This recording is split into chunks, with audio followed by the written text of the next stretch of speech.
నమస్తే రమగారు. నమస్తే జయ. రమగారు, గతంలో మనం కొంచెం అమ్మవారి ప్రాశస్త్యం ఉన్న స్టోరీలు చెప్పుకున్నాం.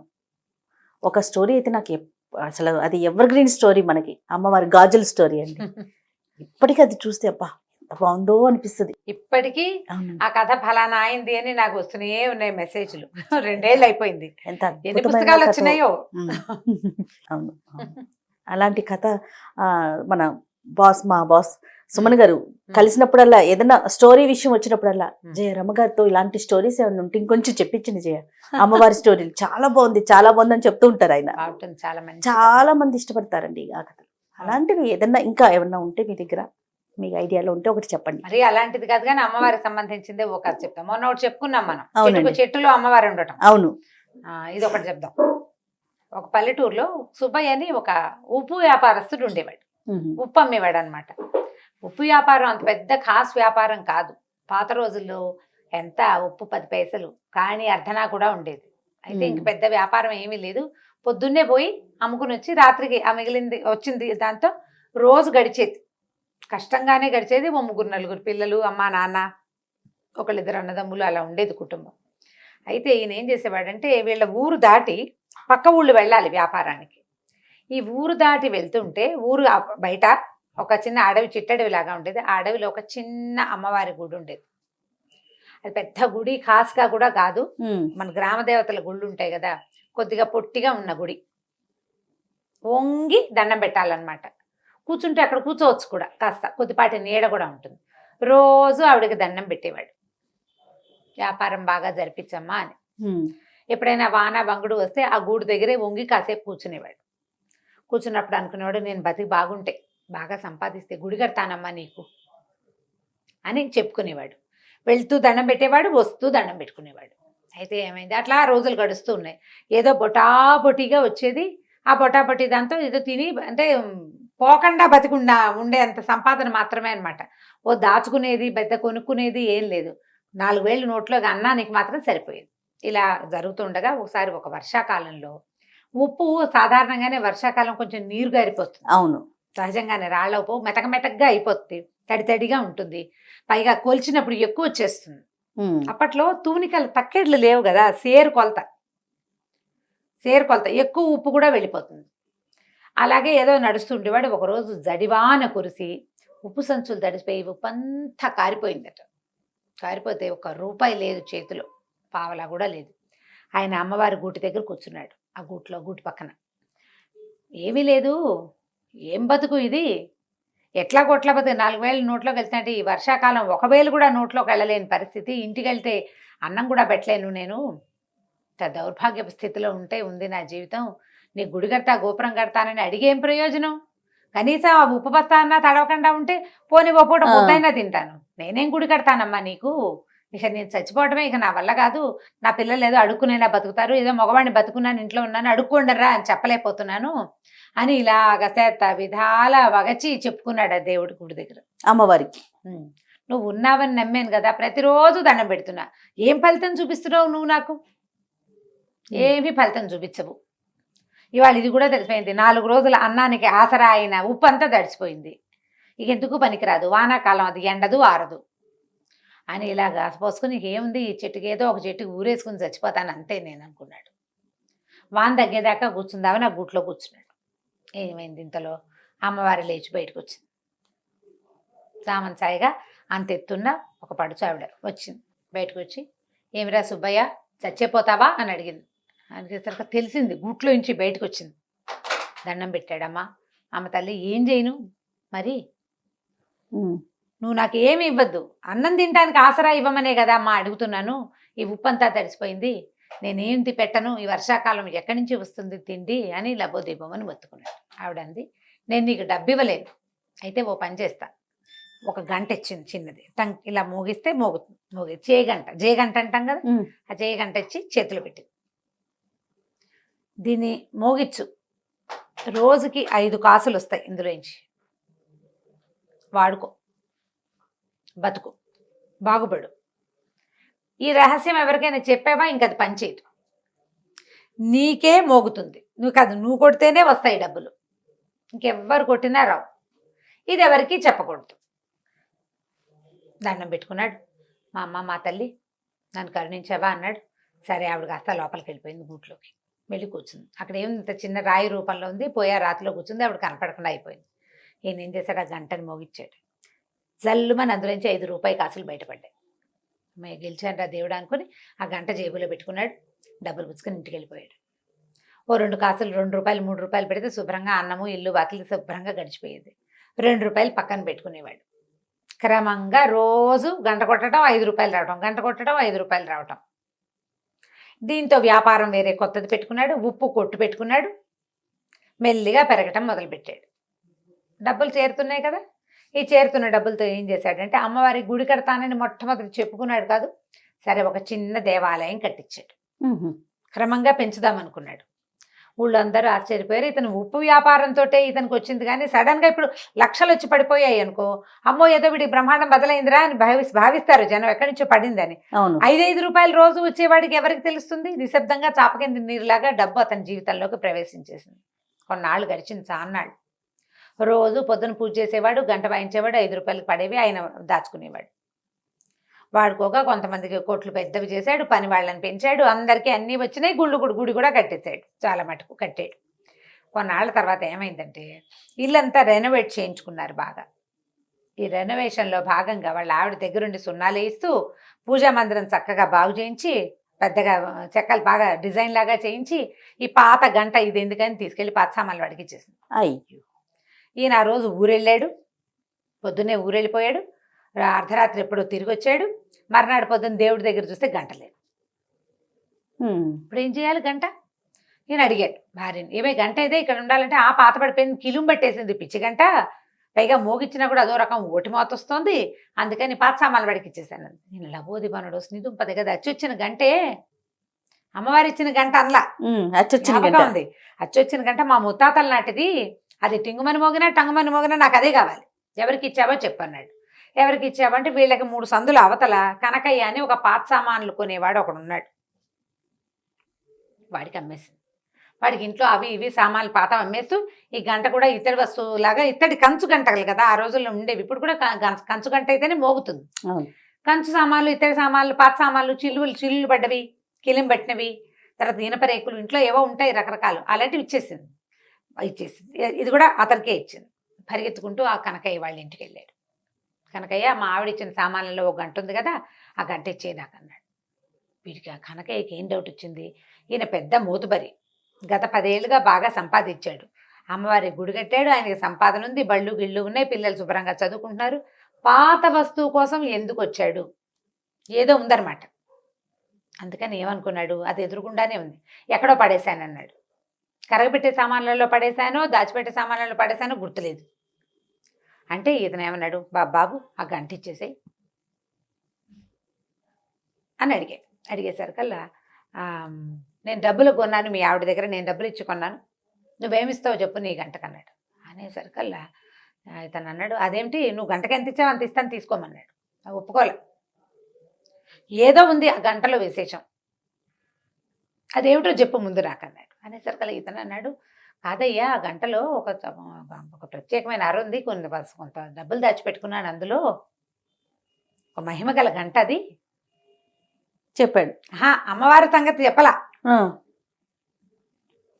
అమ్మవారి సంగతి చెప్పలా, నేను డబ్బులు దాచిపెట్టుకున్నాను, మహిమగల గంట దస్తు ఎప్పుడైనా అత్యవసరానికి తీసుకోవడానికి దాచుకున్నా, నాది నాకు ఇచ్చేయమన్నాడు. ఇంకా నయం, గంటలో డబ్బులు పెడతారా ఎవరైనా అన్నాడు కనకయ్య.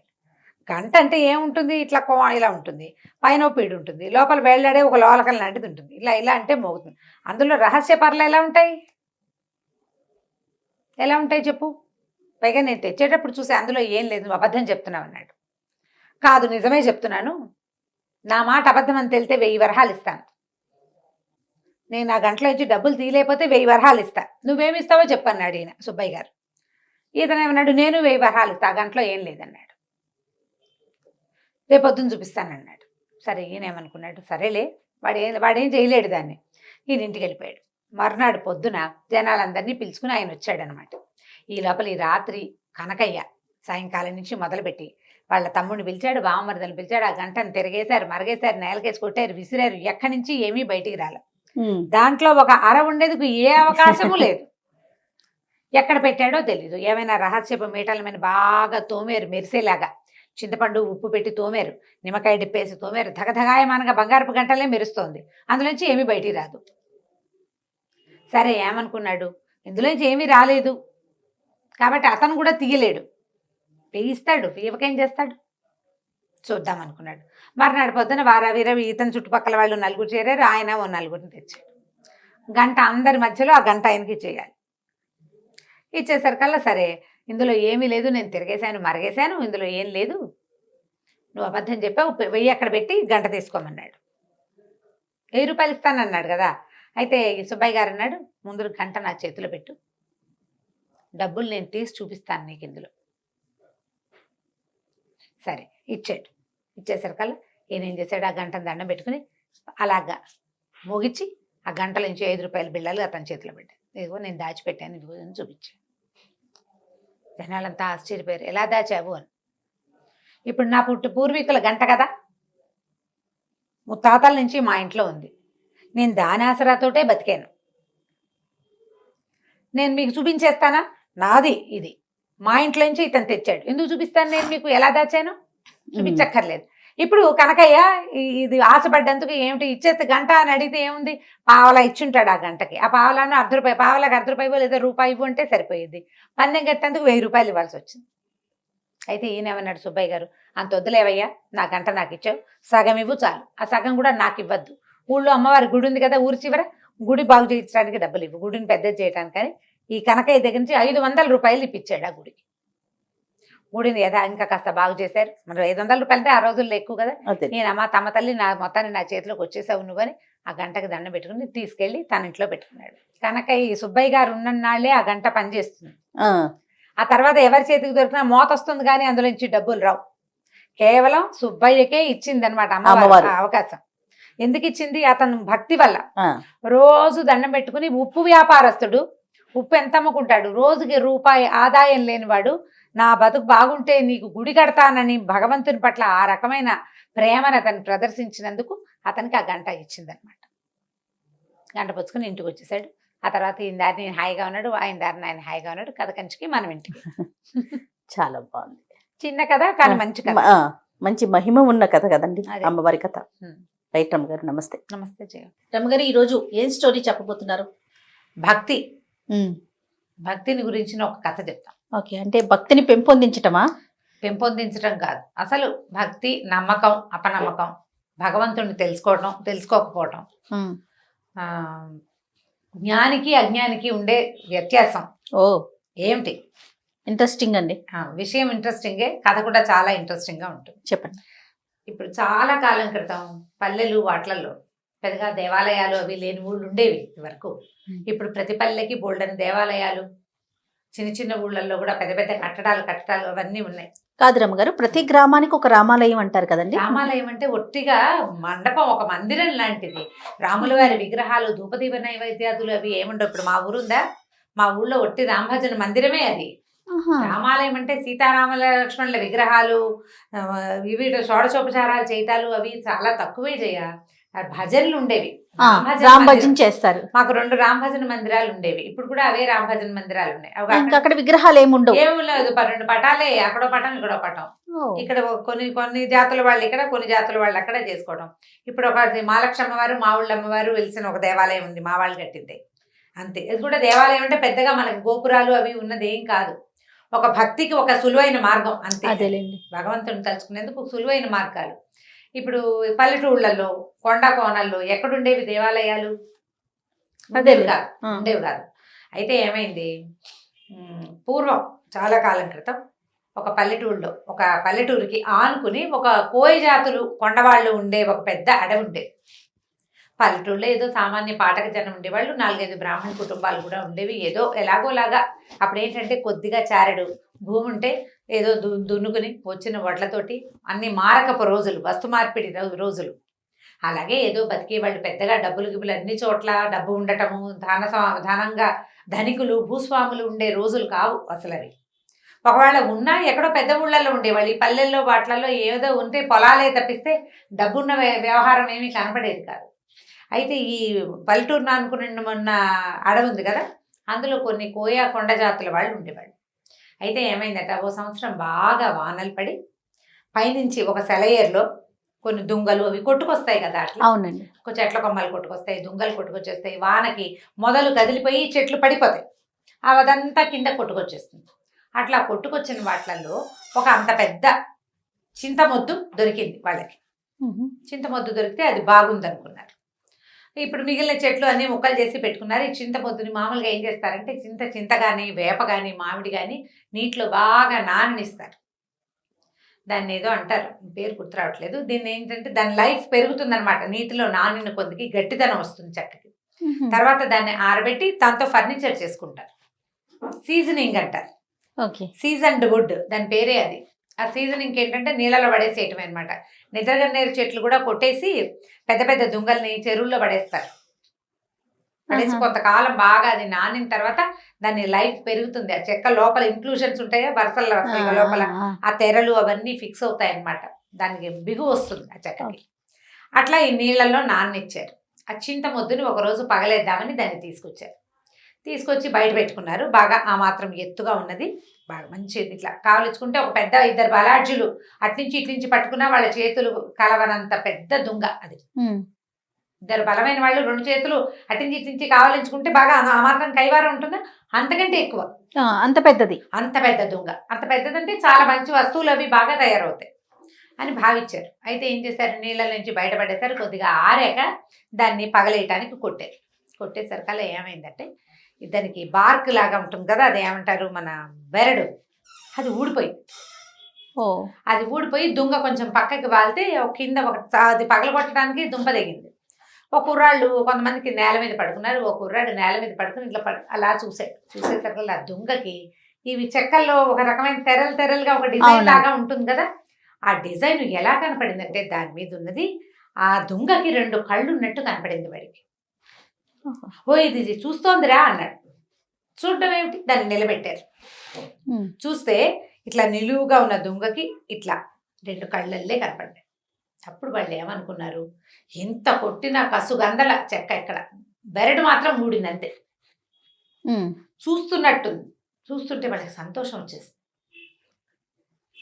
ఈ దుంగని ఇది జేజి అని భావించి ఏం చేశారు, ఆ చెరువు పక్కనే ఎక్కడ సెలయేరు ఎక్కడ కిందకు వచ్చిందో దానికి కొంచెం పక్కగా ఆ తడి ఇవక లేకుండా చూసుకుని ఓ చోట నిలబెట్టి పసుపు రాసి బొట్టు పెట్టుకున్నారు. అక్కడి నుంచి ఆ దుంగని జేజిగా భావించి రోజు దండం పెట్టుకోవటం మొదలుపెట్టారు. పసుపు రాసేవాళ్ళు, బొట్టెట్టేవాళ్ళు. ఏదో శుక్రవారాలు శనివారాలు ఏమీ తెలియదుగా వాళ్ళకి అమాసలు పున్నాలు తెలుసు, కార్తెలు తెలుసు. ఆ ప్రకారంగా అప్పుడు ఆ కార్తెలు అమ్మవారికి చేయవలసిన కొలుపులు ఈ దుంగ జేజికి చేసుకునేవాళ్ళు వాళ్ళు. అయితే ఒకనాడు ఈ పక్కన పల్లెటూళ్ళలో బ్రాహ్మణ కుటుంబాలు ఉన్నాయి కదా, ఈ పల్లె నుంచి ఒక ఆయన అటు దారేపోతూ చూసి ఇట్లా నిలబడిన అమ్మవారిలో ఒక శక్తి ఆయన ఆకర్షించింది. ఆ నేత్రాలు కూడా చూస్తున్నట్టుగా కనపడ్డాయి. వీళ్ళు పైగా చక్కగా పసుపు రాసి బొట్టు అది పెట్టేసరికి పైన బొట్టు కింద నేత్రాలతోటి చాలా ఆకర్షణీయంగా కనపడింది. ఆయన ఏమనుకున్నాడంటే ఏదో శక్తి వెలిసింది ఇక్కడని రోజు దీపం పెట్టేవాడు. ఏం పెద్ద విశేషం ఏం లేదు, వచ్చి దీపారాధన చేసేవాళ్ళు. ఏదో పండో ఫలమో పంచదారో పట్టుకొచ్చి పెట్టేవాడు. ఈ పల్లె వాళ్ళు ఉన్నారుగా కొండవాళ్ళు, వాళ్ళు కూడా ఏదో పెట్టేవాళ్ళు తెచ్చి. అక్కడి నుంచి కొలుపులు అంటే వాళ్ళు ఏవో బలేసేవాళ్ళు, ఆ బలులు వేస్తుండేవారు. ఏం చేశారు, క్రమంగా 4 నిట్టాళ్ళు పాతి చుట్టూతా ఒక దడిలాగా కట్టారు. వానకి అది తడిసిపోకుండా, ఎండ క్రమంగా దుంగ కదా పాడవుతుందని భావించి ఓ చిన్న తాటాకు పందిరి, దాని కింద ఈ జేజి. సంవత్సరాలు గడిచినాయి. ఈ కొండవాళ్ళు కోయవాళ్ళు అంటే అయ్యోరు రోజు పూజ చేస్తాడు కదా, అందుకని ఏం చేసేవాళ్ళు, ఈ అడవిలో పండిన వెదురు బియ్యము, పప్పు, ఉప్పు, బెల్లం వాళ్ళు మారకల్లో తెచ్చుకునేవాళ్ళు. అయ్యవారికి కూడా ఏదైనా ఇవ్వాలని భావించేవాళ్ళు. భావించి ఈయన కొద్దిగా సమర్పించేవాళ్ళు. డబ్బులు ఏం లేవు, కానీ భోజనానికి మాత్రం ఏర్పాటు జరిగిపోయేది బ్రాహ్మణుడికి. ఆయన రోజు వాన వంగుడు చలికాలం ఏదైనా సరే రావడం, ఖచ్చితంగా ఉదయకాలం దీపారాధన చేయటం నియమం. దీపం పెట్టేవాడు ఖచ్చితంగా. ఆ దీపం పెట్టడానికి ఓ ఏర్పాటు, అది ఆరిపోకుండా చుట్టూతా దడి ఇన్ని ఉన్నాయి కదా, ఇలా గడుస్తూ ఉండేది. చాలా కాలం ఇలాగే గడిచిపోయింది. ఆ దారిపోతూ ఓ దండం పెట్టుకోవటం. పల్లె వాళ్ళంతా రోజు ఏం చేసేవాళ్ళు, వెళ్ళేటప్పుడు దండం పెట్టుకునేవాళ్ళు, వచ్చేటప్పుడు ఇంత దొరికింది, నీ పొద్దు నేను చూసి దండం పెట్టుకున్నావు, ఇది దొరికింది. పొద్దు నేను చూసినా ఏమీ దొరకలేదు. ఆ 2 ఒకటేమో సంతోషంగా చెప్పేవాళ్ళు, రెండోది కంప్లైనింగ్గా చెప్పేవాళ్ళు. మర్నాడు నిన్ను అడిగాను కదా ఇవాళ దొరికిందని సంతోషించేవాళ్ళు. ఏముంది భక్తి మూఢత్వం అంతే. అంతే.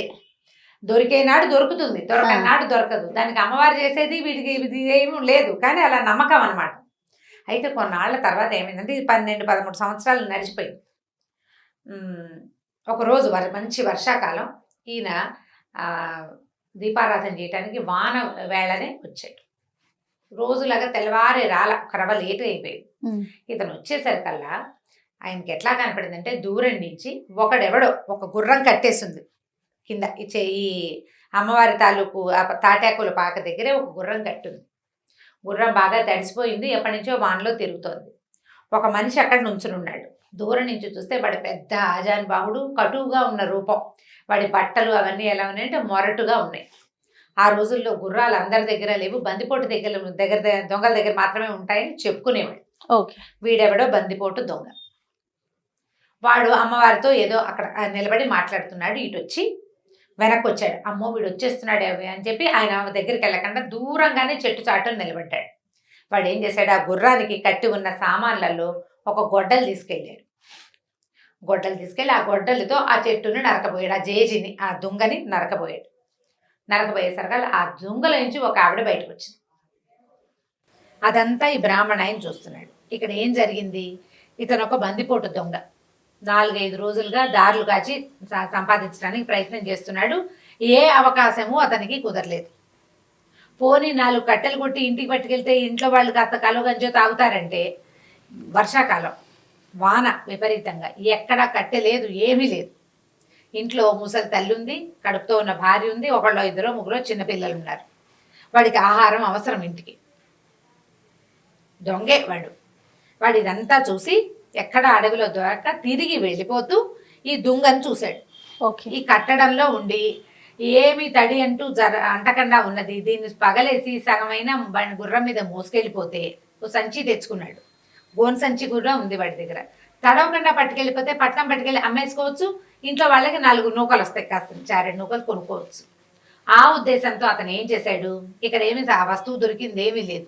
పూజ జరుగుతోందని తెలిసింది, కానీ పూజ ఏమిటి దుంగకి? తను చేయడు ఆ పూజ, జస్ట్ చూశాడు అంతే. గొడ్డలు తీసుకొచ్చి నరకబోయాడు. నరకపోతే అందులోంచి అమ్మవారు లేచి బయటకు వచ్చింది. వీడికి కనపడుతోంది. బ్రాహ్మణ ఆయన నిమిత్తలు ఉంచున్నాడు కదా పెద్ద మనిషి. ఈయనకి ఎలా కనపడింది, ఒక చామన్ ఛాయిగా ఎత్తుగా పెద్ద బొట్టు పెట్టుకుని, కొప్పు వెనకాల పువ్వులు అవి ఉన్నాయి, ఏదో ఒక నేర్చీర కట్టుకున్న ఒక నడి వయసు పాటక స్త్రీలాగా కనిపిస్తోంది. కానీ ఖచ్చితంగా దొంగలోంచే వచ్చింది. అప్పుడు ఆవిడ ఏం చేసింది, ఏరా నాయన ఇట్లా కొట్టేస్తున్నావు, నేను ఎప్పటి నుంచో ఈ దొంగలో ఉన్నాను, ఈ పాటక జనం అంతా దండం పెట్టుకుంటారా నన్ను, నువ్వు దొంగను కొట్టద్దు నువ్వు అన్నది. అనేసరికల్లా ఆ దొంగ అన్నాడు, నేనేం చేయను, నాకు ఎక్కడ ఏమీ దొరకలేదమ్మా, ఏదైనా 1 రూపాయి దొరికినా నిన్ను వదిలిపెట్టి వెళ్ళిపోయేవాడిని, పగలేసి తీసుకెళ్ళాను అనుకో 10 రూపాయలు దొరుకుతాయి, నేను అందుకే కొట్టబోయాను అన్నాడు. అనేసరికల్లా ఆవిడేమంది, డబ్బులే కదా నేను ఇస్తానని ఆవిడ ఏం చేసింది, ఇంత మూట ఎత్తి వాడి చేతిలో పెట్టింది. గల్లుమంటోంది మూట. దూరం నుంచి మనకి డబ్బుల కట్టలు అవి ఇవ్వడం తెలిసిపోతుంది కదా. ఈ డబ్బు గల్లుమనటము, ఒక డబ్బుల మూట, చిన్న మూటలు ఉంటాయి డబ్బులు. ఆ రోజుల్లో ఏం చేసేవాళ్ళు, సంచుల్లో వేసి నాణేలు కదా. తెలిసింది అతనికి, బ్రాహ్మడికి అర్థమైంది. ఆ మూట ఎత్తి వాడి చేతిలో పెట్టింది. వాడి వీడికి వంగి వీడి కాళ్ళకి దండం పెట్టి వెళ్ళిపోయాడు. అవురా 12-13 సంవత్సరాల నుంచి అర్చన చేస్తుంటే 10 పైసలు ఇవ్వలేదే నాకు, వీడెవడ గొడ్డలెత్తితే ఇచ్చేసింది. ఇదనమాట మార్గం, ఇదే కదా మార్గం. సరే ఏం చేశాడు, ఆ దీపారాధన పక్కన పెట్టి ముందు ఇంటికి వెళ్ళిపోయాడు. మళ్ళీ ఊళ్ళోకి వెళ్ళి గొడ్డలు పుచ్చుకొచ్చాడు. గొడ్డలు పట్టుకొచ్చాడు. సరే దీపాన్ని సామాన్లు కూడా పట్టుకెళ్ళి అన్నీ అక్కడ పెట్టి గొడ్డలు ఎత్తాడు కొట్టడానికి. ఎత్తటం ఏమిటి, గంటలు గణ గణ గణ గణ మోగిపోయింది. 1 గంట ఉంది అక్కడ. 1 గంట ఎన్ని గంటలు గానో మోగింది. పెద్ద వెలుగు వచ్చింది ఒకేసారి. ఒక పిడుగు పడితే మెరుపు వస్తే ఎలా వస్తుంది, ఆ మెరుపు మనకు కంటి ముందే మెరిస్తే కళ్ళు చీకట్లు గమ్మిపోవు మనకి. పెద్ద మెరుపుల్లే వచ్చింది. ఈ దెబ్బ అసలు ఇట్లా దానికి తగలకుండా, ఇంకా తగల్లా గట్టిగా తగలక ముందే పెద్ద మెరుపు, గంట మోగిపోయింది విపరీతంగా. కళ్ళు కాసపోయినాయి బ్రాహ్మణాయనకి. అమ్మో నా కళ్ళు కనపట్ల, మెరుపు కళ్ళు మిరుమిట్లు కొలిపోయి ఇవి గొడ్డలి పడిపోయింది. కళ్ళు మూసుకుని కింద కోలుపడిపోయాడు. అక్కడి నుంచి లోపల నుంచి అమ్మవారు లేచి బయటకు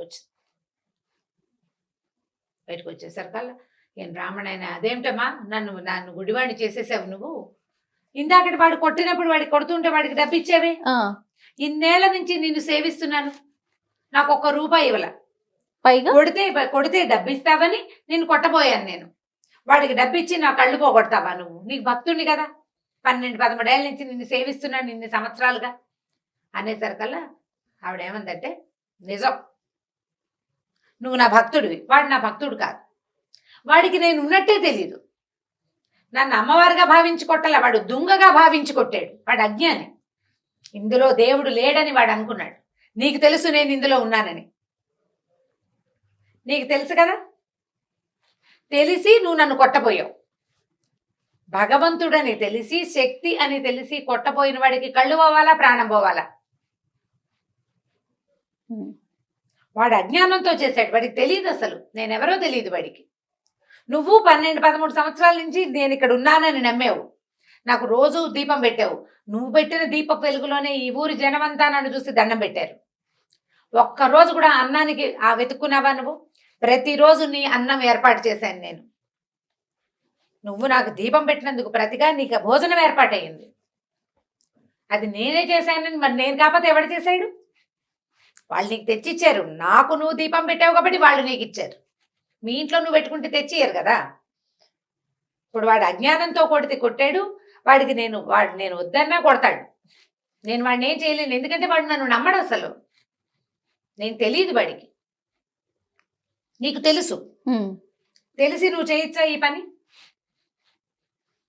తెలియని వాడు ఏ తప్పు చేసినా ఓకే, తెలిసిన వాడు చెయ్యొచ్చా, ఇది తప్పని నీకు తెలుసు, చెయ్యకూడదు కదా, అందుకే నీ కళ్ళు పోయినాయి, ఇప్పుడు చెప్పు, 100 నాణేలు వాడికి ఇచ్చాను, నీకు కావాలంటే ఇస్తా, మళ్ళీ 100 నాణేలు వాడికి ఇచ్చాను, నీకు కావాలంటే ఇస్తా, కళ్ళు కావాలా 100 నాణేలు కావాలా తేల్చుకో, నేను కావాలా నీకు 100 నాణేలు కావాలా, ఇప్పుడు సమాధానం ఏది, బ్రాహ్మణుడు నిర్ఘాంతపోయాడు, కాదు డబ్బుకు ఆశపడ్డాను నేను, ధనదేవత నన్ను అట్లా పిలిచింది, ఇన్నాళ్ళు నువ్వు నాకు అన్నం పెడుతున్నావన్న జ్ఞాపకం నాకు లేదు, నీ వల్లే నేను ఉంటున్నాను, నువ్వు నన్ను ఉండనిచ్చావు కాబట్టి ఉన్నాను ఇన్ని సంవత్సరాలు, నేను ప్రతిరోజు దీపం నేను పెట్టట్లేదు, నన్ను నువ్వు పెట్టనిచ్చావు, గుర్తించాడు, మనకు అవకాశం ఇస్తాడమ్మా భగవంతుడు, నేను చేస్తున్నానని అనుకుంటే ఎట్లా, ఈ పని చేసేందుకు నాకు అవకాశం భగవంతుడు ఇచ్చాడు, ఆయన ఇవ్వదలుచుకోలేదు, శక్తి మన ఈ పని చెయ్యనివ్వలేదు అంటే చెయ్యనివ్వదు అంతే, ఇంకా చెయ్యనివ్వదలుచుకోకపోతే ఇక చెయ్యదు, ఏం లేదు, సున్నా, మనం ఇదంతా నీ ప్రతిభ ఎట్లా అవుతుంది, నీ కాలు చెయ్యి కదులుతున్నాయంటే నీ వల్ల, అది కాదే, నీ వల్ల కాదు, ఎవ్వడి వల్ల కాదు, నీ లోపల అంతర్జ్యోతి ఒకటి వెలుగుతున్నంత సేపే నువ్వు చేయగలుగుతావు, ఆ జ్యోతి కొడిగట్టిన మసిబారిన నీ వల్ల కాదు, దాన్ని అలా వెలిగించి ఉంచేదే భగవత్ శక్తి, అది ఒప్పుకుంటేనే నీ కాళ్ళు చేతులు అన్ని సమస్తము వదులుతాయి, నువ్వు చేస్తావు క్రియ, ఏదో విజయం సాధిస్తావు, భగవంతుడు ఒప్పుకోనిదే, శక్తి ఒప్పుకోనప్పుడు ఇంకా నువ్వు చేసేదేం లేదు, అవును, దాంతో ఆవిడ కాళ్ళు పట్టుకున్నాడు, నన్ను రక్షించు, నాకు బుద్ధి వచ్చింది, నేను జ్ఞానిగా ఉన్న అజ్ఞానిని భగవంతుడు ఉన్నాడని తెలిసినా తెలుసుకోలేని అజ్ఞానిని నేను, నన్ను కరుణించమంటే ఆవిడకి కళ్ళు వచ్చేసినాయి బ్రాహ్మడికి, కానీ ఆ అమ్మవారు అతనికి కనపడలా, బతిమలాడుకున్నాడు, కనిపించమని, ఒక్కసారి కనపడు, దూరం నుంచి చూశాను నిన్ను దగ్గర నుంచి చూసే అవకాశం నాకు ఇవ్వు, ససేమిరకు అనలేదు, జీవితంలో అతను ఆ శక్తిని చూడలేడు, ఇప్పుడు అసలు అమ్మవారు ఒక శక్తి అని ఈ చెక్కలో ఉందని వాళ్ళు పూజిస్తున్నారని తెలియని అజ్ఞాని, ఒక దారులు కాచే దొంగవాడికి సాధారణంగా మనిషి రూపంలో ప్రత్యక్షమై వాడితో మాట్లాడి వాడిని నెమ్మదిపరిచి వాడికి కావాల్సిన డబ్బులు ఇచ్చి ఈ పని చేయబోక అని చెప్పి పంపించేసింది, ఇన్ని సంవత్సరాలుగా పూజ చేస్తున్న వాడికి ఎప్పటికీ వాడికి అవకాశం కనిపించదు, ఆ మనిషికి అవకాశం లేదా, బ్రాహ్మడికి ఆ అవకాశం ఇవ్వకుండానే అమ్మవారు లోపలికి వెళ్ళిపోయి, ఆ తర్వాత ఎప్పుడూ ఎవ్వరికీ కనపడలేదట, కానీ పూజ మాత్రం జరుగుతూనే ఉండేది, పూజ జరిగేది, ఈ నిదర్శనం ప్రపంచానికి తెలిసింది, ఆ నిదర్శనానికి ప్రత్యక్ష సాక్షి అయిన బ్రాహ్మడికి మాత్రం అమ్మ తాలూకు సారూప దర్శనం, సహజంగా ఉన్న రూపంలో ఉన్న దర్శనం ఆమె ఎట్లా కనపడుతుంది అతను ఎప్పటికీ తెలుసుకోలేకపోయాడు. మనం ఏదైనా తప్పు అని మన లోపల తెలిస్తే అది చేయకూడదు. శక్తి ఉంది, ఏది కనపడదే అలా ఉంటుందా ఇలా ఉంటుందా కనపడదే అని అడగకూడదు. దాని స్వరూపాన్ని నీకు ఒకసారి అర్థమైతే నీ లోపల తెలుసుకోవడానికి ప్రయత్నించాలి. మనసులో ఆ జ్ఞాన దృష్టితోటి తెలుసుకోవాలి. సాకారమైన రూపంలో చూడాల్సిందేనని, నువ్వు కనపట్టలేదు కాబట్టి లేదని ఇలాంటి మాటలు మాట్లాడకూడదు. నీకు నమ్మకం ఉంటే, నీకు తెలియకపోతే వేరే కదా. నమ్మకం లేదు అని ఎవడు చెప్పడు. ఒకవేళ చెప్పినా అది అబద్ధం చెప్తున్నట్టే. అది అబద్ధం చెప్తే ఇప్పుడు ఉన్నాయి కొంతమంది చూడండి వితండవాదం చేస్తా ఉంటారు. ఏది ఎక్కడుంది, ఇక్కడుందా, అక్కడుందా చూపించండి అని. ఇలాంటి వాళ్ళకి ఇలాంటి కథ నిజంగా చెంప పెట్టే కదా. మన శరీరంలో ప్రాణం ఎక్కడుందో ఒక చోట నువ్వు చూపించు. నువ్వు చేయలేదు, అది ఇందులో ఒక్క పదార్థం నువ్వు చేసింది కాదు. నీ శరీరంలో నువ్వు పైన గోళ్ళకి రంగేస్తావు. ఏది గోరు మొలిపించు నీ వల్ల అవుతుందా? గోరింటాకు గోళ్ళని పెట్టుకుంటాం. ఈ చర్మం తెప్పించు ఎక్కడి నుంచి అయినా. చర్మం దానంతటది తెచ్చుకుంటుంది. రిపేరబుల్ పొజిషన్లో ఉంటే బాడీ దాన్ని రిపేర్ చేసుకుంటుంది. అది ఎవ్వరూ చేయలేరు. ఎస్, ఇవన్నీ దానంతటది చేయవలసిందే తప్ప నువ్వు చెయ్యని దానికి నువ్వు సాక్ష్యాలు అడిగితే ఎలా కుదురుతుంది? చాలా బాగుంది రమ్మగారు. కథ మాత్రం చాలా అద్భుతంగా ఉంది. అదే నేను చెప్పట్లా, వితండవాదం చేసే వాళ్ళకి నిజంగా చెంపపెట్టు లాంటి కథలు ఇలాంటివన్నీ కూడా అవును, అద్భుతంగా ఉంది. పిల్లలకి చెప్తానికి బాగుంటుంది, పెద్దవాళ్ళు తెలుసుకో ఇంకా బాగుంటుంది. రమ్మగారు, అమ్మవారిని పూజించే భక్తులు విపరీతంగా ఉంటారు. ఎక్కువ మంది అమ్మవారినే కొలుస్తుంటారు రమ్మగారు. అది గ్రామ దేవతలు కావచ్చు, లేకపోతే అమ్మలు కావచ్చు. ఇలాంటి వారి స్టోరీస్ మనం గతంలో కొన్ని చెప్పుకున్నాం కదా, అలాంటిది ఏదన్నా ఉంటే ఒకటి చెప్పండి. చందమామ కథే చెప్తాం. నాకు కూడా భలే ఇష్టం రమ్మగారు అమ్మవారు అంటే. ఇంతకుముందు చెప్పిన 3-4 కథలు చాలా హిట్ అయినాయి. అవును. ఒక ఊళ్ళోనట గంగులని ఒక అతను ఉండేవాడు. ఈ గంగులు ఏంటంటే చిన్న గారడివాడు అనమాట. పిల్లి మొగ్గలేయటం. ఆ తర్వాత ఏమో ఈ బంతుల్ని ఇలా ఇలా ఎగిరిస్తారు. జంగ్లింగ్ ఏదో అంటారు దాన్ని, జగ్లింగ్. బాల్స్ ఎగరేయటం, బంతులు ఆడించడం. 6-7 బంతుల్ని ఇలా 2 చేతులతోటి ఆడించడం. జగ్లింగే, అలాగే గుర్తుంది దాని పేరు ఇంగ్లీష్లో. బంతులు ఆడడం అంటారు మన వైపు. తర్వాత మొగ్గలేయటం, పిల్లి మొగ్గలు రకరకాలవి. రింగులోంచి కూడా మొగ్గ వేయటం, అలాంటివి చేసేవాడు. గారడి పనులు చేసేవాడు. చిన్న సర్కస్ లో లాగా. అంటే ఈవిడు సర్కస్ అంటే పెద్ద రకంది కదా. ఈ ఊళ్ళల్లో ఉండే గారడి వాళ్ళు ఏంటంటే రోడ్డు మీద ఏదో పిల్లి మొగ్గలు ఇస్తే వారా వీరా ఓ 10 మంది చేరేవాళ్ళు. ఓ 5 పైసలు 10 పైసలు. ఆ రోజుల్లో పైసల రోజులే కదా, డబ్బులు వచ్చేవి. అయితే ఇతను ఎక్కడికైనా వెళ్తే తన పొట్టకి సరిపడా సంపాదించుకోగలిగేవాడు, అంతకంటే లేదు. అందరూ చూసేవాళ్ళు, ఎవరైనా కలిగిన వాడు ఇచ్చేవాడు. లేదా ఆ ఊర్లో నుంచి పోతుంటే ఏ మున్సబ్ గారో ఎవరైనా ఏరా ఏమిట్రా ఖాళీగా ఉన్నామంటే 2 మొగ్గలేసి 4 బంతులు ఆడిచి, లేదా జాంపళ్ళు ఏమైనా కనిపిస్తే 4-5 పళ్ళని ఎగరేసి వాళ్ళకి కాస్త సరదా పుట్టిస్తే ఆ పూట అన్నం పెట్టేవాళ్ళు. ఏదో ఒడ్లు పోయిండ్రా వీడికి గంగులకి కాసిన మినువులు ఇవ్వండిరా అంటే ఆ 4 వస్తువులు తెచ్చుకునేవాడు. అట్లా 3-4 ఊళ్ళని ఆశ్రయించుకుని తిరుగుతూ ఉండేవాడట. ఈ గంగులు ఉన్న మా సొంత ఊర్లో ఒక అమ్మవారి దేవాలయం ఉండేది.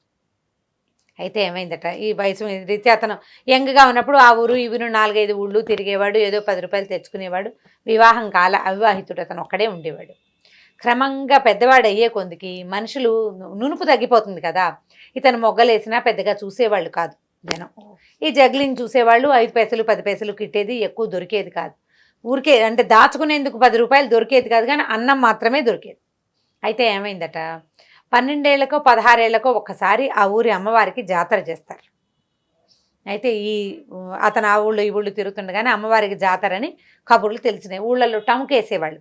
ఈ ఊళ్ళో అమ్మవారి జాతర అనుకో, ఒక డప్పు పుచ్చుకుని ఒక అతను వచ్చేవాడు. అవును, ఈ ఊళ్ళో టముకేస్తారు అమ్మవారి జాతర, అందరు కొలుపులు జరిపించండి అహో అని టక కొట్టేవాడు. ఈ టముకేసిన వాడు మొత్తం 4-5 చుట్టుపక్కల ఊళ్ళలోనూ వేసాడట. ఈ గంగుల అమ్మవారి జాతర కదా అని అతను కూడా వచ్చేసాడు. నెల ముందు నుంచి మొదలైనట దేవాలయం దగ్గర పనులు. పందిళ్ళు వేసేవాళ్ళు, పాకలు వేసేవాళ్ళు. ఆ ఊళ్ళో ఉన్న అన్ని కులవృత్తుల వాళ్ళకి చేతి నిండా పని. అందరూ అమ్మవారిని సేవించుకునేవాళ్ళే. ఈ జాతరలో నిత్యం భోజనాలు పెట్టేవాళ్ళు. రోజువారీ అప్పట్లో భోజనాలంటే కుండలతోటి వండేవాళ్ళు. కట్టెలు కొట్టుకొచ్చేవాడు, పొయ్యి అలికేవాడు, వాకిళ్లలో నీళ్లు చల్లేవాళ్ళు, ముగ్గులు వేసేవాళ్ళు, కుండలు చేసేవాళ్ళు. ఫ్రెష్ కుండలు ఎప్పటికప్పుడు వంటకి. ఇక తాటాకులు, తాటికమ్మలు, అన్ని పనుల వాళ్ళకి పనులు. ఈ గంగులు అనుకున్నాడు, నాకు ఏ పని లేదు, నేనేం చేస్తాను అమ్మవారికి సేవ, నాకు ఏ కుల వృత్తి రాదు. ప్రతివాడికి ఏదో ఒక పని ఉంటుంది. ఇక విపరీతంగా జరిగిన ఉత్సవాలు, రోజు ఉత్సవంలో అన్నం పెట్టేవాళ్ళు, తినేవాడు, వెళ్ళి అమ్మవారిని దర్శనం చేసేవాడు, అందరూ చేస్తున్న పనులు ఏదైనా కుదిరితే చేతి సాయం చేసేవాడు. ఎవరైనా బస్తా ఎత్తున్నారనుకో ఇతను కూడా పోయి బస్తా ఎత్తేవాడు. ఎవరన్నా కుండలు దొంతుగా పెడతారనుకో 4-5 కుండలు చేత్తో పుచ్చుకుని తీసుకెళ్ళి పెట్టడం, అట్లా పనులు చేసేవాడు. కానీ తనే ఒక పెద్ద పనికి సహాయంగా చేయలేకపోయినందుకు ఎంతో దిగులు పడేవాడట. సరే గడిచినాయి రోజులు. అమ్మవారు జాతర 10 రోజులట. నెల రోజుల నుంచి పనులు మొదలైనవి. పనులు అవగానే జాతర మొదలైంది. 10 రోజులు జాతర జరిగింది. ఈ 10 రోజులు పగలు ఉపవాసం ఉండి రాత్రి భోజనం చేసేవాడట ఈ గంగులు. ప్రతి పగలు ఉపవాసమే. దీంట్లో పెట్టిన పందిట్లో అన్నం తినేవాడు కాదు, సాయంకాల పందిట్లో అన్నం తినేవాడు, అక్కడక్కడే తిరుగుతూ ఉండేవాడు.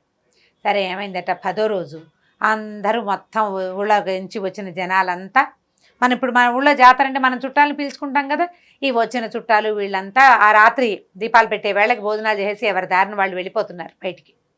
గుడి దాదాపుగా ఖాళీ అయిపోయింది. గంగులు ఏం చేశాడు, గుళ్ళోకి వెళ్ళాడు. ఈ పురోహితుడు, ఈ దేవాలయం అర్చకుల్లో ఒక ఆయన అన్ని తలుపులు 11 గంటల వేళ తలుపులన్నీ వేసున్నాయో లేదో చూడ్డానికి వచ్చాడు. జనమంతా సద్దుమణిపోయారు. ముందు రోజు రాత్రి దాకా గుడి సందడిగానే ఉంది. జనాలు ఇక్కడ పడుకునేవాళ్ళు, సన్నాయి వాళ్ళు, వాచగాళ్ళు, మేళగాళ్ళు, బోళ్ళంతమంది సంగీతాలు పాడేవాళ్ళు అందరూ పడుకుంటున్నారు. ఇవాళ రాత్రికి ఎవ్వరు లేరు. ఆ రాత్రి నిద్ర చేయకూడదు. 9వ నాటి రాత్రి నిద్ర చేయకూడదనో ఏదో నియమం. 10వ నాటి రాత్రి అందరు వెళ్ళిపోతున్నారు. ఈయన తలుపులు వేసున్నాయో లేదో చూద్దామని ఊరికే వచ్చాడు. ఇంటికి వెళ్ళిపోయిన వాడే. వచ్చేసరికల్లా అమ్మవారి సన్నిధి కొంచెం ఓరగా తెరిచిందట.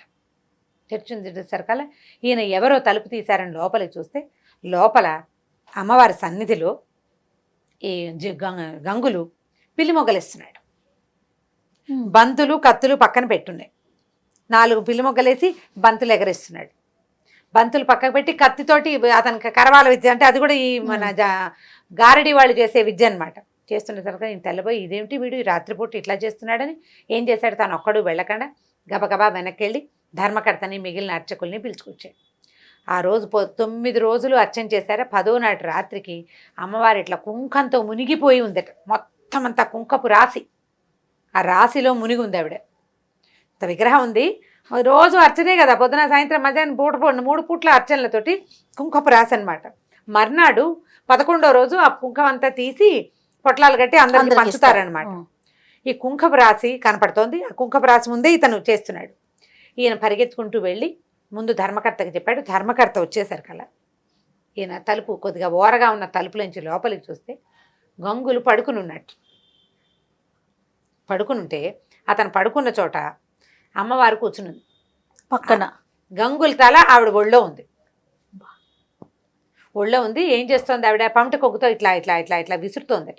చెమటలు పట్టి ఉన్నవాడిని వాడి మొహం మీదకి గాలి విసురుతోంది అమ్మవారు. విగ్రహం ఉండాల్సిన స్థానంలో విగ్రహం లేదు. ఈవిడ ఇక్కడ కూర్చునుంది. ఆవిడ ఒళ్ళో ఉన్నాడు. అతను ఒళ్ళో తల పెట్టుకుని పడుకుని ఉన్నాడు. ఈయన అట్లా నిర్ఘాంతపోయి నుంచున్నాడు. ఈ లోపల ముందెళ్ళిన పూజారి ఉన్నాడు కదా, చాలా మందిని 5-6 పూజారులను పిలుచుకొచ్చాడు. అందరూ తలుపు తోసేశారు కల్లా గంగులు పడుకుని ఉన్నాడు. ఇంకెక్కడ ఏం లేదు. ఈయన ఏమో ధర్మకర్త నేను చూశానంటాడు. ఇక్కడ ఏమీ లేదు కదండి, అలా ఏం జరగలేదంటే ఈ కుంకపు రాసి ఉంది కదా, ఈ రాశికి బయట వైపు ఒక పాదముద్ర ఉందట కుంకంలో. అంటే ఆవిడ అందులోంచి అడుగు బయట పెట్టి వచ్చింది. వీళ్ళెవ్వరూ దాన్ని చూడలేదు ఆ దృశ్యాన్ని. ఆ ధర్మకర్త ఆయన ఒక్కడే, ధర్మకర్త ఒక్కడే చూశాడు.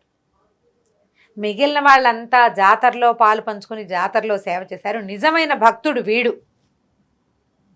ఆమెకి కోసమే సేవ. జాతరలో ఉన్న వాళ్ళంతా చుట్టాలు పిలిచారు, పక్కలు పిలిచారు, అది చేశారు, ఇది చేశారు. ఎవడికి ముట్టాల్సిన డబ్బులు వాడికి ముట్టింది, ఎవరి గొంతుకి రావాల్సిన ప్రసాదం వాడికి వచ్చింది. వీడికి ఏదీ లేదు, వీడికి ఏమీ లేదు. కేవలం అందరూ అమ్మని సేవిస్తున్నారు, నేను సేవించలేకపోతున్నానన్న దిగులు తప్ప.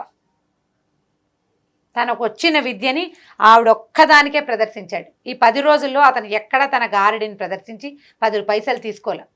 ఆమె కోసమే చేశాడు. ఆ కుంకపు పాద ముద్రను చూసేసరికల్లా మిగిలిన వాళ్ళంతా నమ్మారట.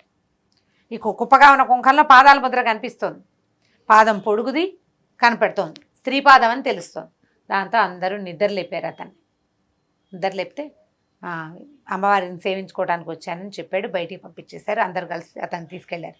ఆ తర్వాత గంగుల్ని ఆ దేవాలయంలోనే ఉంచుకున్నారట. అతను దేవాలయ సేవకుల్లోనే ఉన్నాడు. నిజమైన భక్తి ఎవరిదంటే భగవంతుడి కోసమే ఎవరైతే నిస్వార్థంగా ఆయన భగవంతుడి కోసమే చేసే సేవ అని భావిస్తాడో వాడిది నిజమైన భక్తి. వాడి కోసం అమ్మ వాడు అలసిపోతే ఆదరించడానికి వస్తుంది, వాడికి ఆకలిస్తే అన్నం పెడుతుంది. మిగిలిన వాడు ప్రయత్నపూర్వకంగా సాధించాలి దాన్ని. నిజమైన భక్తుడికి ఏ ప్రయత్నం ఒక్కర్ల, భక్తే వాడి ప్రయత్నం, అంతే, అదే సాధనం, ఇంకా ఏమీ లేదు, భక్తే వాడి సాధన. ఆ రకంగా ఈ భక్తుడైన గంగులు అక్కడే ఉండిపోయాడట. ఇంకా అతను ఎప్పుడూ బంతులాడలేదు, ఏమీ చేయలేదు, కేవలం దేవాలయంలో ఆ పని ఈ పని చేస్తూ అక్కడే ఆవిడని సేవిస్తూ ఉండిపోయాడు. కథ కంచికి మనం ఇంటికి. చాలా అద్భుతంగా ఉంది రమ్మగారు కథ. అంటే మీరు చెప్తున్నంతసేపు అలా కథలో లీనమైపోతున్నాం. చాలా బాగుంది. పిల్లలకి చెప్తాను కానీ మనకైనా ఒక భక్తిపూర్వక కథ కదా. రమ్మగారు, మనము ప్రతి స్టోరీలో పిల్లలకి సంబంధించి ఒక నీతి కథ మాట్లాడుకుంటూ ఉంటాం. ప్రతి వీడియోలో కూడా మనం అది కంటిన్యూ చేస్తూ వస్తున్నాం. అయితే ఈరోజు నాకేమనిపించిందంటే, తల్లులకి ఏదైనా చెప్పదగ్గ స్టోరీ ఉంటే చెప్పిద్దాం మీతో అని అనిపించింది. కానీ మీరు ప్రతి దాంట్లో ప్రతి వీడియోలో కూడా మీరు చెప్తూనే ఉంటారు, ముందు తల్లులు నేర్చుకోవాలి, తల్లులు ఆచరించాలి, తర్వాత పిల్లలు ఫాలో అవుతారని. సరే, తల్లులకి కథ అంటే ఇది ఒక నా ఫేవరెట్ స్టోరీ. చాలా సంవత్సరాల క్రితం చదివాను నేను. బహుశా నా కాలేజ్ మొదలైన కాలంలో అయ్యింది, 30 ఏళ్ళైనా అయ్యిందని అనుకుంటున్నా. అంత పాత కథ. మామూలుగా నేను రైటర్స్ని గుర్తుపెట్టుకుంటా. ఏదైనా ఒక కథ చదివితే కథ రైటర్ ఎవరు చెప్తూ ఉంటారు కూడా మీరు. ప్రతిదానికి రైటర్ పేరు చెప్తాను. నేను చదువుతాను అంటే ఇప్పుడు ఒకరి కథలు నచ్చినాయి అనుకో, వారి కథలు వెతుక్కుని అవి చదవటం, అలా నాకు ముందు నుంచి అలవాటు ఉంది. మా దగ్గర లైబ్రరీ చాలా పెద్దది ఉంది, మా కాలేజీలో ఉంది. మా నాన్నగారికి బాగా పుస్తకాలు కొనే అలవాటు ఉంది. మా అన్నయ్య అంతే, పుస్తకాలు ఎక్కువ ఉండేవి మా ఇంట్లో. దానివల్లే నేను ఎక్కువ చదవటం వల్లే ఈ పని చేయగలుగుతున్నాను అనమాట. అయితే నేను చదివిన ఈ కథ తాలూకు రైటర్ ఎవరో ఆ రోజున నేను శ్రద్ధ పెట్టి తెలుసుకోవాలి. ఏదో పత్రికలో చదివినట్టే నాకు జ్ఞాపకం. బాగా చాలా బాగా మనసుకు హత్తుకుపోయి ఉందన్నమాట. ఆ కథ చదివిన మొదటి రోజున, అంటే మొదటిసారి చదివినప్పుడు ఎంత రోమాంచితంగా, ఎలా అత్యద్భుతంగా అనిపించిందో ఎన్నిసార్లు చెప్పుంటానో, 100 సార్లు చెప్పుంటా ఆ కథ నేను.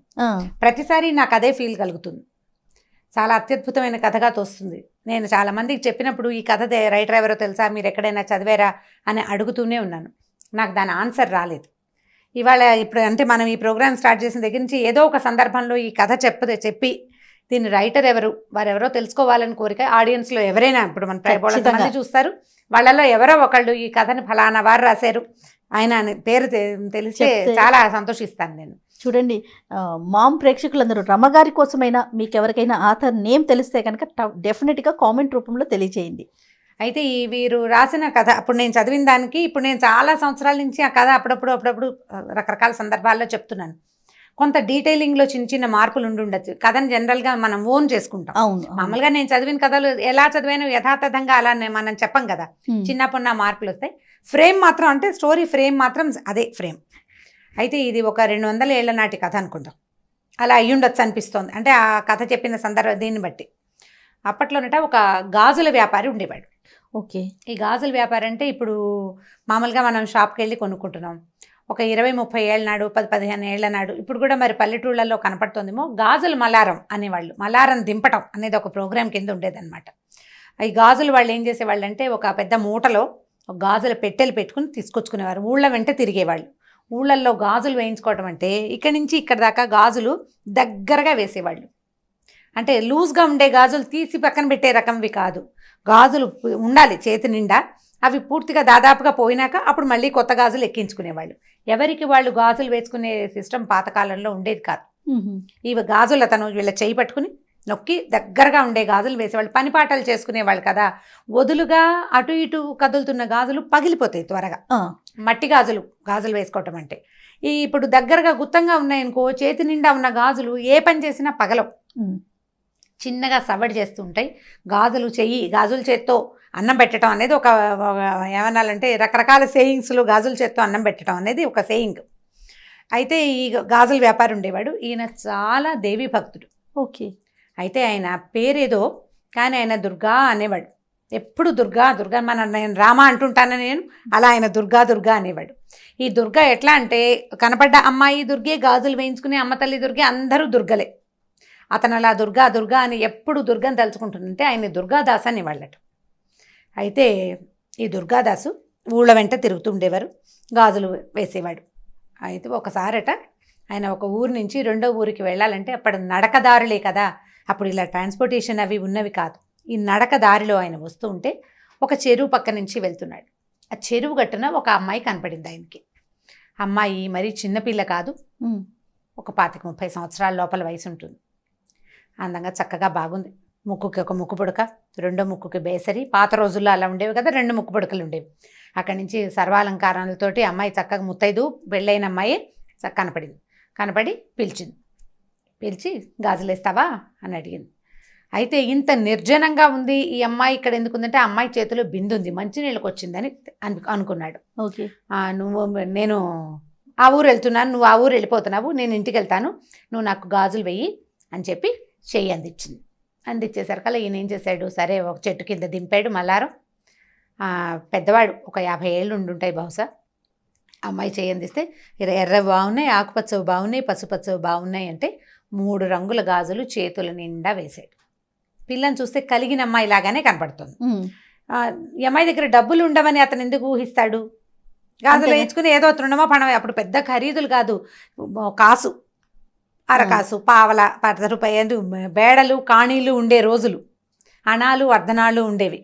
అయితే ఇవి వేసిన తర్వాత ఈ అమ్మాయి ఏం చెప్పిందంటే, నువ్వు ఈ ఊరు వెళ్తున్నావు కదా, ఫలానా శివాలయం ఉందా, శివాలయం పక్కన కర్ణంగారి ఇల్లు ఉందా, ఆ పక్క సందులో నుంచి కొంచెం లోపలికి వెళ్తే ఒక ఎత్తరుగుల ఇల్లు ఉంది, ఆ ఇల్లు మాదే, మా నాన్నగారు ఉంటారు, ఈ గాజులకు డబ్బులు నువ్వు అక్కడ తీసుకో ఓకే అని చెప్పింది. చెప్పేసరికల్లా అదేమిటి నువ్వు డబ్బులు లేకుండా ఎందుకు వేయించుకున్నావని అదని అతను అనలా. ఎందుకంటే ఇది అతను పనే కానీ అదే వ్యాపకంగా చేస్తున్నాడు కానీ వ్యాపారంగా చేయటం లేదు ఆయన. ఇలా స్త్రీ రూపంలో ఈ అమ్మాయిలకి గాజులు వేస్తూ అమ్మవారికి గాజులు వేసినంత సంతోషించేవాడు. అతనికి వచ్చిన కొంత సంపాదనే అతనికి చాలు, ఏదో ఇచ్చింది పుచ్చుకునేవాడు అంతే. సరే ఏమన్నాడు, ఈ అమ్మాయి బిందె పుచ్చుకుంది, ఇంకా నేను నీళ్ళు తెచ్చుకోవాలి, నువ్వు వెళ్ళిపోతున్నావు కదా, వెళ్ళి తీసుకోమంది. మా నాన్నగారి ఇంటికి వెళ్ళు, మా అత్తారు ఇల్లు ఇది, మా నాన్నగారు ఊరు ఆ ఊరు, మా అత్తారు ఊరు ఈ ఊరు అని చెప్పింది. చెప్పేసరికల్లా మా నాన్నని అడిగి డబ్బులు తీసుకోమంటే ఈయన బ్యాగ్ అంతా సర్దుకున్నాడు. బయలుదేరుతుంటే ఓవేళ మా నాన్నగారు ఆయనకి నా మీద కోపంగా ఉంది, మా అత్తారి మీద కోపం వచ్చింది, మాకు అమ్మాయి లేదు, నేను ఇవ్వనంటాడేమో, మా దేవుడి గదిలో కుంకుమభరణి ఉంది, దేవుడి మందసాన్లోనే కుంకుమభరణి ఉంది పాతది, అందులో కాసుంది, అది తీసి ఇవ్వమన్నానని చెప్పి. ఆయన కాదంటాడు, నువ్వు గట్టిగా పట్టుకో, నువ్వు గాజులు ఇన్నేసావు, డబ్బులు తీసుకోవాలి కదా, కాబట్టి ఆయన కాదన్నా సరే ఈ మాట చెప్పి డబ్బులు తీసుకో అని చెప్పింది. సరే అన్నాడు. ఆ అమ్మాయిని అక్కడ వదిలిపెట్టి ఈయన సంచి తన తట్టాబుట్టా సర్దుకుని ఆ ఊళ్ళోకి వెళ్ళాడు. శివాలయం వచ్చింది, దండం పెట్టుకున్నాడు, కర్ణంగారి ఇల్లు కనపడింది, పలకరించాడు, పక్క సందులోంచి లోపలికి వెళ్ళాడు. ఎత్తరుగుల ఇల్లు. అయితే ఇల్లు పెద్దదే కానీ బాగా పేదరికంలో ఉన్న ఇల్లే అది. అక్కడి నుంచి ఆ ఇంటి ఆయన్ని పిలిచాడు. బయట ఒక 5-6 వేద విద్యార్థులు ఎవరో కూర్చున్నారు, వేద పాఠం చదువుకుంటున్నారు. ఈ అమ్మాయి అన్ని కాకేశాడు. అయ్యా, మీ అమ్మాయికి గాజులు వేసానండి చెరువు దగ్గర, డబ్బులు ఇప్పిస్తే వెళ్తానండి అన్నాడు. అమ్మాయా, ఎవరమ్మాయి, ఎవరింటికి వచ్చావు నువ్వు అని అడిగాడు. ఫలానా ఇల్లు ఇదే కదండి, ఆయన పేరు కూడా చెప్పింది. ఆ పేరు తమరదే కదా అంటే నాదేను. ఫలానా ఇల్లు ఇలాగని చెప్పింది, గుర్తులు, నేను వచ్చాను, మీరు ఇలాగే అంటారని అమ్మాయి చెప్పింది కూడా. డబ్బులు ఇప్పించండి బాబు, లక్షణమైన బిడ్డ, అంత పిల్లని కాదనుకుంటారా అన్నాడు. మీకు తగదాలుంటే సొంత పిల్లని కాదనుకుంటారా ఎవరైనా అనేసరికి ఈయనకు అర్థం కాదు. పిల్లని కాదనుకోవటం ఏమిటయ్యా, నాకు అసలు ఆడపిల్లలే లేరు, అమ్మాయిలు లేరు నాకు అన్నాడు. అనేసరికల్లా భలేవారు మీరు ఇట్లాంటి మాట అంటారు, ఇంత మాట అన్నారు, అమ్మాయి చెప్పింది, ఇంత మాట అంటారా, ఎంత కోపం వస్తే మాత్రం, ఆడపిల్లని కాదనుకుంటే ఎలాగండి, తీసుకొచ్చి డబ్బులు ఇవ్వండి అన్నాడు. మెల్లిగా జనం చేరటం మొదలుపెట్టారు. గాజులు వాడు రావటం ఏమిటి, వీళ్ళింటో డబ్బులు అడగటం ఏమిటి, ఈ వేద విద్యార్థులు చదువు మానేసి వాళ్ళు నోటు తెచ్చుకుని చూస్తున్నారు ఏమిటో జరుగుతోందని. పల్లెటూరు కదా, కాస్త గట్టిగా మాటలు దొరలేసరికి 4 ఏళ్ళ వాళ్ళు చేరతారు, ఒక్కొక్కళ్ళు వింటున్నారు ఏమిటో సంభాషణ జరుగుతుందని.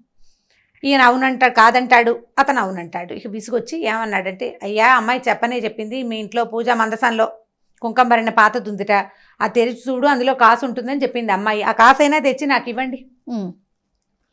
నేను వద్ద పోనీలేమ్మా, ఆడపిల్లవి, నీకు గాజులు వేసాను, మీ నాన్నకి ఇష్టం లేకపోతే పోనీలేమన్నాను, కాదు గాజులకు నువ్వు డబ్బులు తీసుకోవాల్సిందేనని చెప్పింది, బంగారం లాంటి బిడ్డ, నువ్వేం తండ్రివయ్యా, పట్టుకురా ఆ కాసు తెచ్చివి నాకు, ఆ అమ్మాయి నన్ను తెచ్చుకోమంది అన్నాడు.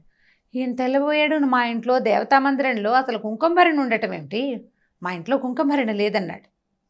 ఆ భరణ ఏం లేదు మా మందసంలో, చెప్పింది చూడవయ్యా అనేసరికి సరే అందరూ అదేమిటి ఎందుకు చెప్తున్నాడు దుర్గాదాస్ ఈ ఊళ్ళలో తిరిగేవాడే చూడు అనేసి అన్నారు. చూడమన్నారు. దేవతా మండపంలోకి మందసం దగ్గరికి వెళ్ళాడు. అయితే వాళ్ళ అమ్మగారు ఆయన తల్లి, ఈయనే కొంచెం పెద్దవాడు, ఓ 50 ఏళ్ళ పైన ఆయన, ఆవిడ కడు వృద్ధురాలు ఇంట్లో ఉంది పెద్ద ఆవిడ. ఆవిడకి జ్ఞాపకం వచ్చింది లీలగా, ఒక పాత కుంకుమ భరిణ వాళ్ళ దేవతా మందసంలో ఒక పక్కన చిన్న మీట లాంటిది, అది నొక్కితే అక్కడ ఒక కుంకుమ భరణలు అవి పెట్టుకునే, ఎందుకంటే పాత రోజుల్లో బీరువాలు అవి ఉండేవి కాదు కదా, ఈ దేవతా మందిరాల్లో, తర్వాత ఏమో పందిరి మంచాల లోపల అట్లా చిన్నవి అల్మర్లు ఉండేవి వస్తువులు దాచుకోవడానికి, దొంగల భయాలు అవి ఉండేవి కదా. అయ్యా మన దగ్గర ఈ మీట నొక్కితే ఇది తెరవబడుతుంది అని చెప్పి తీరా తెరిస్తే కుంకుమ భరణ బయటకు వచ్చింది. ఆయన చాలా ఆశ్చర్యపోయాడు. ఈ అమ్మాయి ఎవరు, ఈ గాజులు వాడేమిటి, మన ఇంట్లో ఉన్న మందసం ఇన్ని సంవత్సరాలు వచ్చింది, ఇంత వయసు వస్తే ఇందులో ఇలాంటిది ఉందని నాకు తెలియకుండా ఎవరో పిల్లకి రోడ్డు మీద ఎక్కడో దారిలో కనపడ్డ పిల్లకి తెలియటం ఏమిటి, మా అమ్మకి తెలిసిన సంగతి.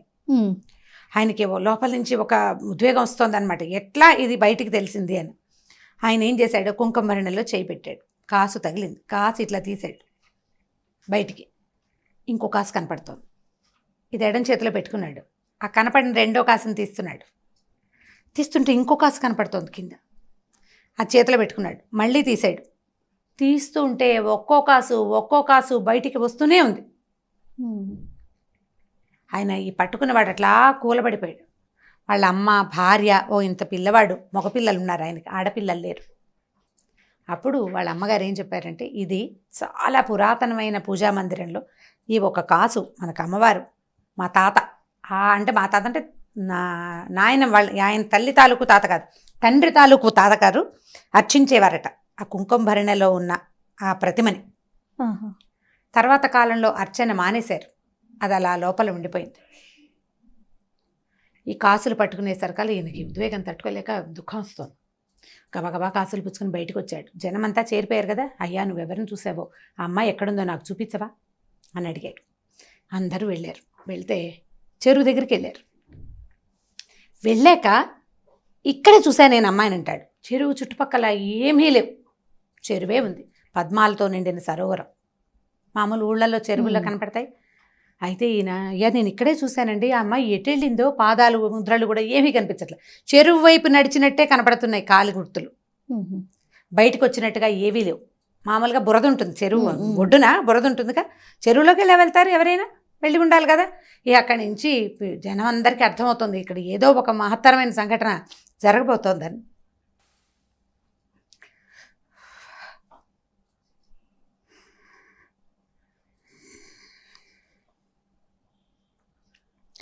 సరే దుర్గాదాసు పిలిచాడు. నేను ఒక అమ్మాయికి గాజులేసాను.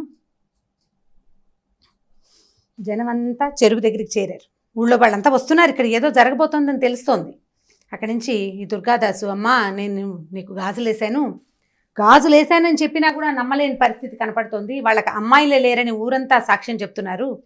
నేను ఏ తల్లికైతే గాజులేసాను ఆమె ఇక్కడ కనపడితే కానీ ఇప్పుడు నమ్మరు. ఈ విషయం నేను ఎట్లా చెప్పానో కూడా నాకు తెలియటం లేదు అని చెప్పి గట్టిగా ఎలుగెత్తి దుర్గా దుర్గా అని పిలిస్తే చెరువులో నుంచి 2 చేతులు వచ్చినాయి పైకి. రెండు చేతులకి ఎరుపు, పసుపు, ఆకుపచ్చ గాజులు ఫుల్గా ఉన్నాయట చేతుల నిండా. ఈ పైకొచ్చిన చేతుల్ని ఆ ఊరంతా చూసింది. వాళ్ళు ఏమనుకున్నారంటే ఒక శక్తి ఒక బ్రాహ్మడి ఇంట్లో 100 సంవత్సరాల పైగా నిక్షిప్తం అయిపోయి లోపల ఉండిపోయిన శక్తి నన్ను పూజించే సమయం వచ్చింది అని బయటికి రావడానికి ఆమె చేసిన ప్రయత్నం ఏంటంటే ఒక గాజులు అతని పూర్వజన్మ పుణ్యం, అతను చేసుకున్న పుణ్యం అవుతున్నారు అంటే ఈ కథలో ఉన్న శక్తి అలాంటిదన్నమాట. అంటే భగవంతుడు తనని తను ప్రకటితం చేసుకోవాలంటే ఎలాగైనా చేయొచ్చు, శక్తి అది. ఇప్పుడు దేవుడు అంటే మగవాడే కాదు కదా, మగవాడికి మూలం తల్లి.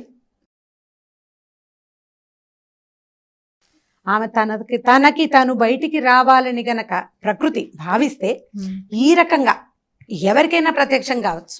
దానికి ఋషీశ్వరులు మునీశ్వరులు వాళ్ళే కావక్కర్లేదు, యజ్ఞయాగాదులు చేయనవసరం ఏం లేదు. అక్కర్ల. ఏ కుటుంబంలో అయితే ఆమె ఆనుచానంగా సంవత్సరాల తరబడి పూజలు అందుకుని తర్వాత కొంత గ్యాప్ తర్వాత మళ్ళీ వాళ్ళకి కనపడాలని అనుకుని దానికి ఈ గాజులతన్ని వ్యాజంగా చేసుకుంది. అతను ప్రత్యక్షంగా ఆమెను చూశాడు, చూశాడు పట్టుకుని గాజులు వేశాడు చేతికి. ఎందుకంటే ఆయన అందరి ప్రతి అమ్మాయిని ఆయన దుర్గగానే భావించేవాడు. అమ్మవారికే గాజులు వేస్తున్నంత భక్తి ప్రపత్తులతోటే గాజులు వేశాడు. ఒకవేళ డబ్బు ఇవ్వకపోతే పోనీ అనుకునేవాడట. ఎవరు ఇవ్వగలిగిన తల్లి దగ్గర తీసుకుని, ఏ పిల్లైనా ఆడబిడ్డకి చేతులకి గాజులు ఉండాలి కదా, ఎవరికైనా చేతికి గాజులు ఉండాలి. ముత్తైదు పిల్లకి గాజులు లేకపోతే ఎట్లా? ఇవ్వగలిగిన వాడు ఇస్తాడు. ఇవాళ ఇవ్వకపోతే వచ్చే సంవత్సరం ఏ ఒడిలో మినుములో పెసలో ఇస్తారని వేసేవాడట. అతని దగ్గరున్న ఆ లక్షణానికి మెచ్చి ఆమె స్వయంగా అతని దగ్గరకు వచ్చి గాజులు వేయించుకుని అక్కడికి వెళ్ళి తీసుకోమని. ఇప్పుడు ఎవరైతే పూజ చేయాలో వాళ్ళు ఆమెను చూడలేకపోయారు. చూడండి, చిత్రమైన సంగతి కదా. ఈ చెరువులో నుంచి చేతులు పైకి రావడం, ఆ చేతుల నిండా ఉన్న గాజులు ఉంగరాలు దగదగాయమానంగా ఉన్న ఆ చేతులు ఆ ఊరంతా చూసింది. స్పృహ తప్పి పడిపోయాడట దుర్గాదాస్. ఆ తర్వాత ఈ కథ అట్లా నడిచింది. మళ్ళీ వాళ్ళ ఇంట్లో మళ్ళా లలితా పూజ అందుకుంది. వాళ్ళకి ఐశ్వర్యం వచ్చింది. వాళ్ళు చాలా పేదవారు అయిపోయారు ఆ కుటుంబం వాళ్ళు.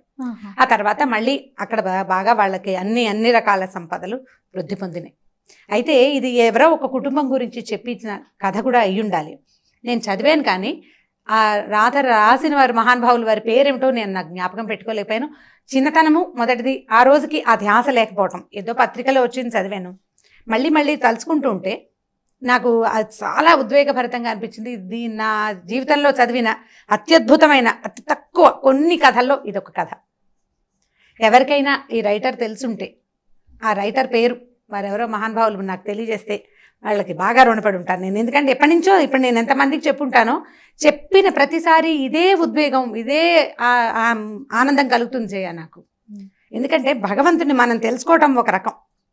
మనం మామూలుగా చెప్తాం దేవుడు ప్రతి చోట ఉండలేక తల్లి రూపంలో జన్మించాడు, అందుకని ఆయన తల్లే దేవుడుగా మనకి ప్రతి విషయానికి వస్తుందని. కొంతకాలం మన అమ్మ మనకి దేవుడు, తర్వాత మనం దేవుళ్ళం అవుతాం మన పిల్లలకి. ప్రతి స్త్రీ కూడా దేవస్వరూపమే. అయితే ఈ దైవ స్వరూపాల్లో ఒక్కొక్కళ్ళు కొంచెం ఇబ్బంది పడి ఇందులో నుంచి తొలగిపోతున్నారు కూడా. పాపం వాళ్ళకి భగవంతుడు ఇచ్చింది అది, అందులో నుంచి తొలగిపోమని. కానీ ఎవరైనా సరే ఇలా ఉండవలసిందే. ఇలాంటి దాన్ని మనకి కలిగించింది ఒక శక్తి ఏదో ఉంది కదా. ఆ శక్తిని గురించి మనం ఇట్లాంటి కథలు తెలుసుకుంటే మనం ఈ దేవుడు లేడు, ఇలాంటిది ఏదీ లేదు, ఇలాంటి భావన నుంచి బయటపడిపోతామని అనిపిస్తుంది. కానీ మామ్ స్టార్ట్ చేసిన డే 1 నుంచి మన ఇద్దరం ఎన్నో వీడియోస్ చేసాం రామ్ గారు. ఫస్ట్ టైం నేను మిమ్మల్ని చూశాను. ఒక స్టోరీ మధ్యలో మీరు ఆగిపోయి మళ్ళీ రీస్టార్ట్ చేయటం అనేది ఇది బహుశా ఫస్ట్ వీడియో అనుకుంటాను. ఈ కథలో ఉంది కదా జయ, ఈ కంటెంట్లోనే అలాంటిది ఉంది. ఎంత చిన్న మామూలు వాడికి, మామూలు మనిషికి, మామూలు వ్యాపారస్తుడికి దేవి సాక్షాత్కారం జరగటం అనేది చాలా అత్యద్భుతమైన సంగతి. ఇలాంటివి ఇంకొక 2 కథలు నాకు చాలా ఇష్టమైన కథలు. ఈ కథ నాకు చాలా ఎంత హాట్ ఫేవరెట్ అంటే, దీనంత ఇష్టమైన కథ నిద్రలో కూడా నేను తలుచుకునే కథ ఇంకొకటి లేదు. చాలా అత్యద్భుతమైన కథగా తోస్తుంది ఎవరో మహానుభావులు. అయితే నేను ఒక అమ్మాయికి ఈ కథ చెప్తే తను నెట్లో ఇంగ్లీష్లో ఈ కథ చదివాను, బ్యాంగిల్ సెల్లర్ అని ఈ కథ చదివానని చెప్పింది తను నాకు. కానీ తన కూడా ఆథర్ ఎవరో తెలియదు. ఓకే, అంటే ఈ ఎక్సైట్మెంట్ తనకి కలగల కథ చదివితే. నేను చెప్పినప్పుడు వచ్చింది ఆ అమ్మాయికి, ఆ ఇంగ్లీష్లో కథ చదివితే ఇది ఇలాంటిది అమ్మవారి చేతిలో వచ్చినాయని రాశాడు, గాడెస్ కనపడిందని రాశాడు అని చెప్పింది అనమాట. బట్ నేను ఇంటర్నెట్లో సెర్చ్ చేశాను కానీ నేనేం సాధించలేకపోయాను ఆ కథను. అంటే సరిగ్గా మనం అడగాలి కదా ఈ స్టోరీ అని, రైటర్ పేరు ఏదైనా స్టోరీ పేరు చెప్పాలి. నేను 2 చెప్పలేకపోయాను, దాంతో నేను తెలుసుకోలేకపోయాను. ఈ కథ తెలుసుకోండి అమ్మా, పిల్లలకి వీలైతే కథ చెప్పగలిగితే దీన్ని బ్రీఫ్ చేసుకుని చెప్పండి మొదటిది. తర్వాత ఎవరికైనా ఈ రైటర్ పేరు కనుక తెలిస్తే, అంటే ఇది డీటెయిలింగ్ మారిపోయింది, నా భక్తి కూడా తోడైంది కదా, నాకు కూడా అమ్మవారి మీద ఉన్న భక్తి దీనికి తోడైంది. అందుకని కథలో కొంత డీటెయిల్స్ మారిన, ఫ్రేమ్ మాత్రం ఇదే కథ. రైట్. అమ్మవార్లకి సంబంధించిన కథలు గతంలో మనం కొన్ని మాట్లాడుకున్నాము, ఈ మధ్య ఎక్కువగా మనం చేయలేదు కదా, అందులో మనం సిరీస్లోకి వెళ్ళాం కదా. సో ఏదైనా ఒక అమ్మవారి కథ చెప్పుకుందామండి. దేవి భాగవతం నుంచి ఒక కథ చెప్తాం. మామూలుగా మనం ఎట్లా చెప్పుకుంటాం, పూజ ఒక విధానం ప్రకారం చేయాలి. ఆ విధి విధానాలని పాటిస్తేనే అమ్మవారి అనుగ్రహం లేదా అయ్యవారి అనుగ్రహం కలుగుతుంది. ఏ విధానము తెలియని వాడిని కూడా అమ్మవారు అనుగ్రహిస్తుంది అని చెప్పే కథల్లో ఈ భాగవతంలో మనకి చాలా కథలు కనిపిస్తాయి. నా ఫేవరెట్ కథ ఇది సుదర్శనుడి కథ. ఈ సుదర్శనుడు అంటే ఒక రాజుగారి అబ్బాయి. ఇతను ఈ రాజుగారి అబ్బాయి అంటే మామూలుగా రాజరికపుల వ్యవస్థలోనే ఇప్పటి రాజులు కాదు కదా, పాతకాలపు రాజులు, సూర్యవంశం చంద్రవంశానికి చెందిన రాజులు చాలా పూజా విధానాల్లో ఉండేవాళ్ళు. అంటే వీళ్ళ తప్పనిసరిగా సంధ్యావందనం చేయాలి, రాజు తప్పకుండా నిత్యాగ్నిహోత్రిగా ఉండాలి, ఎక్కడికి వెళ్ళినా తప్పకుండా సంధ్యావందన విధి చేసి తీరాలి. ఇది కృతయుగం నాటి కథే, ఎప్పటిదో చాలా పాత కథ అనుకుందాం.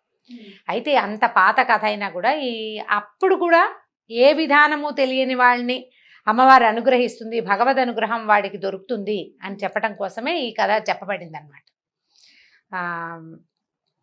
అయోధ్య నగరానికి ధృతసంధి అనే ఒక రాజుగారు ఉండేవారు.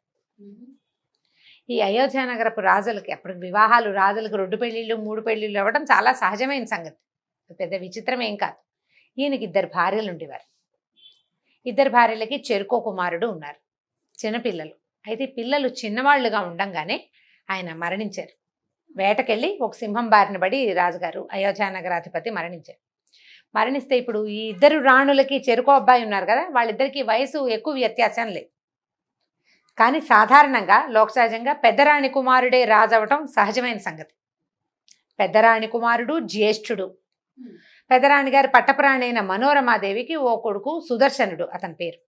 4-5 సంవత్సరాల చిన్నపిల్లాడు, మెతకవాడు పిల్లాడు, మందకొడిగా ఉండేవాడు. బాగా మాటలు రాల. మనం ఇప్పుడు కూడా అట్లా పిల్లలు కనిపిస్తారు, 4 ఏళ్ళు వచ్చినా మాటలు రావు, ఎప్పటికో వస్తాయి. అయితే 2వ రాణి గారికి లీలావతి దేవికి కొడుకున్నాడు. వాడు మంచి చురుకైన పిల్లవాడు. ఒక 15-20 రోజులు వ్యత్యాసం ఉంది 2 అబ్బాయిలకి. కానీ జ్యేష్ఠుడే కదా, 10 రోజులు పెద్దవాడైనా పెద్దవాడే. అయితే ఏమైంది, రాజుగారు మరణించంగానే అప్పట్లో పద్ధతి ఏమిటి, రాజుగారు కనుక మరణిస్తే అవి ఉత్తర క్రియలు అవి చేశాక పెద్ద కుమారుడు ఎవరైతే వాళ్ళని శాస్త్రోక్తంగా రాజుని చేసి మిగిలిన కథని మంత్రులు, సైన్యాధిపతులు, రాజ్యాంగమే నడిచిపోతూ ఉంటుంది. పిల్లాడికి కొంచెం బాగా వ్యక్తత వచ్చాక కాస్త విద్యాబుద్ధులు అవి నేర్పించి పూర్తి రాజరికాన్ని అబ్బాయి చేతిలో ఎప్పటికో పెట్టేవాడు. ఇప్పుడు ఈ 2లో ఎవరో ఒకరిని రాజుని చెయ్యాలి.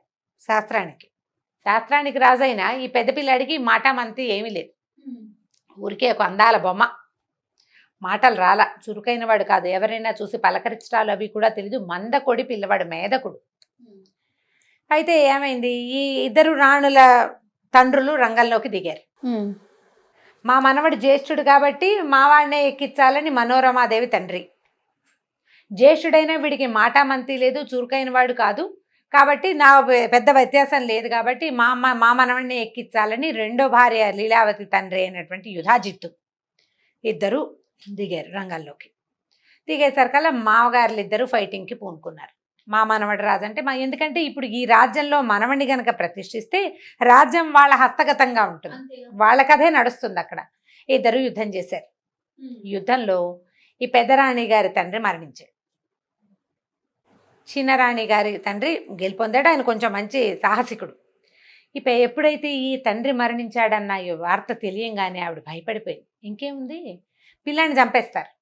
భర్త లేడు, తండ్రి లేడు, పిల్లవాడేమో మేధకుడు. ఇక నా జీవితం నేను ఒకవేళ బతికున్నా సవితి కుమారుడి కింద బతకాలి, లేదా శత్రుశేషం ఉంచకూడదని యుధాజీతు కనుక భావిస్తే ఈ 4-5 పసిపిల్లవాడిని 4-5 ఏళ్లవాడిని అంతం చేయటం ఎంతసేపు. ఆవిడ భయపడిపోయింది, పారిపోవాలనుకుని ముందు యుద్ధంలో చనిపోయిన తండ్రికి ఉత్తర క్రియలు చేయాలి కదా. దానికోసమని చిన్న రాణిని అడిగింది, మా నాన్న చనిపోయాడు కదా, నేను ఉత్తర క్రియలు చేసుకుంటానని అడిగితే సరే ఒప్పుకుంది ఆవిడ. వాళ్ళిద్దరికీ పెద్ద మాత్సర్యం ఏమీ లేదు, నాన్న లేదో యుద్ధం చేస్తున్నారు అంతే. ఈవిడికి రాజుగారికి ఒక స్నేహితుడు ఉన్నాడు, చనిపోయిన రాజుగారికి, విదల్లుడు అతని పేరు, మంత్రి.